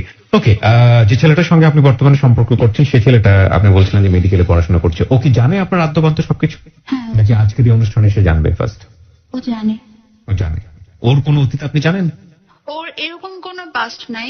আচ্ছা ঠিক আছে, তো আপনার কখনো মনে হয় না যে এই ধরনের সম্পর্কে আপনি যাচ্ছেন, আপনার বয়ফ্রেন্ড ভবিষ্যতে আপনাকে বিভিন্ন রকমের প্রশ্নের মুখোমুখি করতে পারে? যখন আমি ওকে ঠকানোর চেষ্টা করছিলাম তখন হয়তো বা এই কথাটা মনে হয় নাই। যখন ট্রুলি লাভ করতে শুরু করি তখন আমি ওকে এই কথাগুলো বলি যে আমার সাথে সম্পর্ক রাখতে হলে, আমাকে নিয়ে সারা জীবন থাকতে হলে আমার অতীত সম্পর্কে জানতে হবে। আর যদি আমার অতীত সম্পর্কে না জেনে যদি তুমি আমাকে ঘরে নিতে চাও, আমি কখনো তোমার ঘরে যাব না। তো ওকে আমি কথাগুলো বলি, তো ও আমাকে একটা কথাই বলছে, তুমি যা করছো নিজের ইচ্ছে তো করো নাই, জেদ বশত করছো। আর জেদ বশত যেহেতু করছো সেটা অতীতে করছো, বর্তমানে করতেছো না, তুমি আমার সাথে করতেছো না। এটাও বলে দিছো যে তুমি আমার সাথে করতে চাইছিলা। তো এক সাইড দিয়ে তুমি হয়তো বা অনেস্ট এই জন্য বলছো, এই জন্য আমি অতীতে কি হয়েছে সেটা দেখবো না, বর্তমান আর ভবিষ্যতে কি হবে আমি সেটাই দেখবো। কত বছর যাবত আপনাদের সম্পর্ক? 1.5 বছর। মাত্র 1.5 বছর। ওকে, এখন আপনার কি অবস্থা? আপনি একটা প্রাইভেট ইউনিভার্সিটিতে পড়ছেন, রাইট? এবং সেকেন্ড সেমেস্টারে আপনি পড়ছেন। আপনার প্রতি সেমেস্টার ফি কিভাবে সংগ্রহ হয়? ফার্স্ট সেমেস্টার ফি আপনি কিভাবে পেয়েছেন? সেকেন্ড সেমেস্টার ফি কি? ফার্স্ট সেমিস্টার আমি কি মার্কেটিং জব করতাম, যে ওই যে ডোর টু ডোরের জব গুলো থাকতো, ক্যাম্পিং জব যেগুলা। তো আমি ডোর টু ডোরের জব করছিলাম, তারপর একটা কার শোরুমে জব করছিলাম। তো এখান দিয়ে একটা কথা ভুলে গেছিলাম যে মার্কেটিং জব করতে করতে কার শোরুম থেকে আমার একটা কল আসতো ইন্টারভিউর জন্য। তো আমি ইন্টারভিউ দিতে গেছি। আমি লাইফে অনেক ইন্টারভিউ দিচ্ছি, এরকম ইন্টারভিউ আমি কখনো দেইনি। তোমার বিয়ে কবে এটা বলো। ওকে, তো আমি বলতেছি বিয়ে কবে, আমার বিয়ে একদিন হবেই, তো আপনার তো এটা জেনে লাভ নেই। উনি বলছে না বিয়ে কবে বলো, আমার এখানে যেসব মেয়েরা আসে সেই সব মেয়েরা তো বিয়ে করে চলে যায়। আর বলে রাখা ভালো, উনি মেয়েদের দিয়ে কাজ করায়। ওকে, উনি অফিসার যে কাজটা মেয়েদের দিয়ে করায়, Okay. ছেলেদের দিয়ে করায় না। তো ওইখানে এক পর্যায়ে বলতেছে তো ঠিক আছে, সিলেক্ট হয়ে গেছো তুমি। তো আমি খুব অবাক হয়ে গেলাম, লাইফে এত জায়গায় আমি গেছি ইন্টারভিউর জন্য, কখনো এরকম কিছু পাইনি। তো আমি পাশের রুমে যাই, যে আমার সিনিয়র কলিগ ছিল, সে বলতেছে আসছো বুঝবা কিছুদিনে। তো আমি জয়েন করলাম। তো বস আমাকে একদিন রুমে ডেকে নিয়ে গেছে, রুমে ডেকে নিয়ে যেয়ে বলতেছে যে একটা কথা বললি শিশির, তোমাকে তোমাকে আমার খুব ভালো লাগে। ভালো লাগে বলতে কিরকম ভালো লাগা? অনেক ভালো লাগে। অনেক ভালো লাগার তো কিছু মিনিং আছে, আপনি কোন মিনিং এ আমাকে ভালোবাসেন, মানে বউ হিসেবে নাকি আপনার এমপ্লয়ার হিসেবে নাকি অন্য সাইড থেকে? আমি ওনাকে এভাবে বলি। তো উনি বলতেছে যেভাবেই নাও না কেন আমার ভালো লাগে। আমি বলছি, ভালো লাগার জিনিস তো ভালো লাগতেই পারে। তো উনি এই কথাটা বলার পরে বলতেছে যে এভাবে বলতেছো কেন, আমি তো তোমাকে বউ বানাইতে চাই। মেবি ওনার বয়স 55 কিংবা 54 মতো হবে।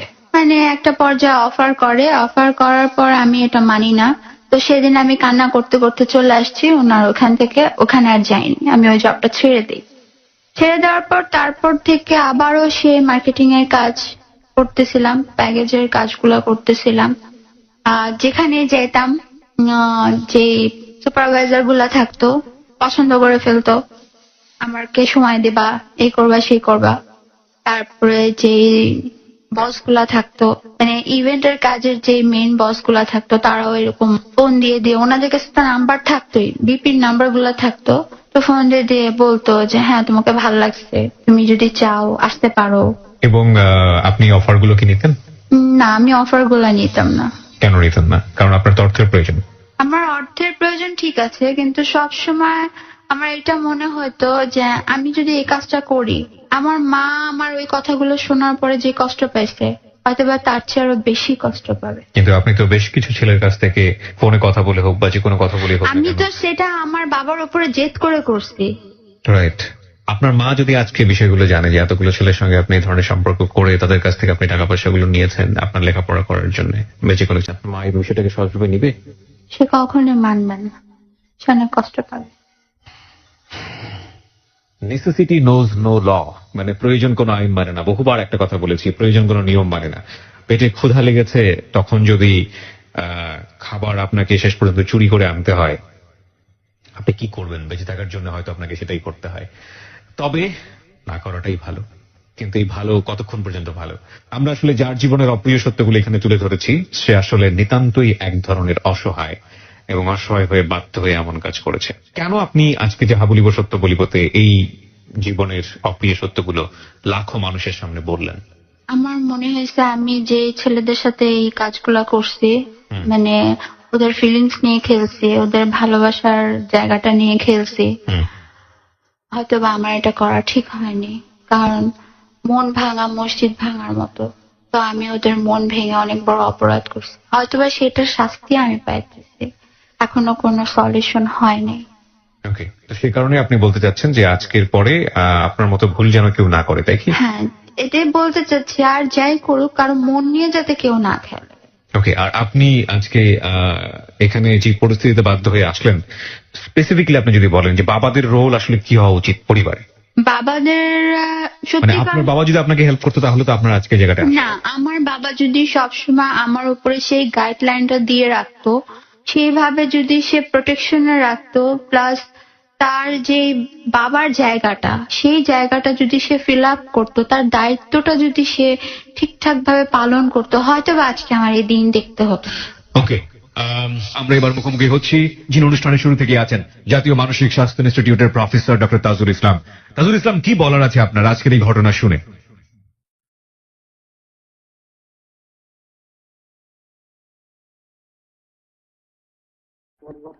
অনুষ্ঠানের সকল শ্রোতাকে স্বাগত জানাচ্ছি। আমাদের আজকের অতিথি মেয়েটা শিশু, তার কাহিনীটি আমরা শুনলাম।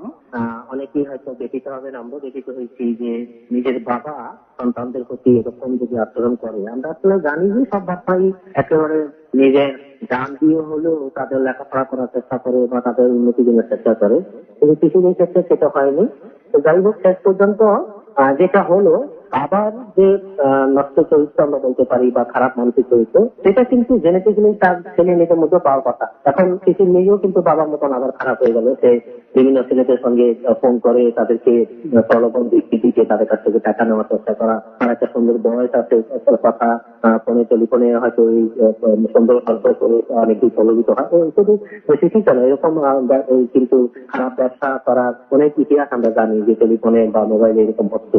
এই যে কাজটা করছিল, দুটা কারণ হতে পারে, যে একটা হচ্ছে যে জেনেটিক্যালি কিছু পেয়ে গেছে, আর একটা যেটা গুরুত্বপূর্ণ যে সামাজিক কারণেও যে তার তো কোনো টাকা পয়সাই সে করতে পারছিল না, বাবা তো সম্পূর্ণভাবে তাকে কেটে রেখেছিল, এবং সে তার বান্ধবীকেও দেখেছিল যে এইভাবে ফোন করে করে অন্যদেরকে ঠকিয়ে টাকা নেওয়া যায়। তার মানে হচ্ছে আমাদের সমাজে কিন্তু উদাহরণ আছে, কিছু কারণে এবং পারিবারিক কারণে বাধ্য হয়ে সে কিন্তু খারাপ হতে চলে। পরবর্তী পর্যায়ে আরেকটা ছেলের সঙ্গে তার যখন সম্পর্ক হয়, ছেলেটার আচরণের কারণে হোক বা ব্যবহার কারণে হোক, তখন সে দেখলো যে না, একটা ভালো ছেলে, তাকে আমি সহায়তা পারি না। তার ভিতর যে বিবেক ছিল, মানবতা ছিল, সেটা কিন্তু জেগে উঠেছে, সে কিন্তু প্রতারণা করতে পারেনি। এমনকি ছেলের কাছে সে স্বীকারও করেছে যে আমি অন্য কোনো এগুলো করেছি, তোমার সঙ্গে করেছি, সেই স্থান থেকে শেষ করতে পারিনি। এই যে মানুষের ভিতরে যে একটা সুন্দর মন আছে, মানুষের ভিতরে যে একটা সুন্দর মানুষ আছে, এটা আমরা মানে ভুলে যাই। সেই যে একজন ভালো মনের মেয়ে, হ্যাঁ, সে তো যদি পারিবারিক এই আবহাওয়া বা তার কারণে যদি সেইভাবে নিষ্কৃত বা নির্যাতিত না হতো, তাহলে তো সে খারাপ হতে যেতেই না। যাই হোক, আমরা শেষ পর্যন্ত আমরা লক্ষ্য করলাম যে খারাপ পরিবেশের কারণে মানুষ খারাপ হয়, যেটা শিশুদের পরিবারে ছিল, আবার একটা ভালো ছেলের সঙ্গে সংস্পর্শে এসে সে কিন্তু আবার ভালো হয়ে গেছে। তো এই কথাটা আমাদের সমাজে মনে রাখতে হবে যে আমরা যদি মানুষকে ভালো রাখতে চাই, আমাদের প্রজন্মকে ভালো রাখতে চাই, তাহলে আমাদের উদাহরণ সৃষ্টি করতে হবে। সেই জন্যই এই সমাজকে অপরাধ মুক্ত করতে হলে পরিবার থেকে শুরু করে সমাজের সব জায়গায় কিন্তু রোল মডেল হিসেবে আমরা যাদেরকে দেখি, মানে সেখানে কিন্তু মানে মনুষ্যত্বের, বালকত্বের বা সততার যাতে উদাহরণ থাকে, তাহলে কিন্তু আশেপাশে যারা অপরাধী আছে তারাও কিন্তু সে আলোর পরতে তারাও কিন্তু নিজেদেরকে পরিবর্তন করে নিয়ে তারাও নিজেরা আবার খারাপ পথ থেকে ভালো পথে ফিরে আসতে পারে। সেটার উদাহরণ আমরা আশা করি সে একটা এবং মানবিক এবং নৈতিক জীবন যাপন করুক, আমরা কামনা করি। আশা করি তার অতীত যে নারকীয় নির্যাতনের ঘটনা বা অসহনীয় জীবন চলে গেছে, সামনে জীবনটা তার তেমন থাকবে না, সে সুখী হবে। আপনাকে অনেক ধন্যবাদ। আপনাদের সবাইকে ধন্যবাদ।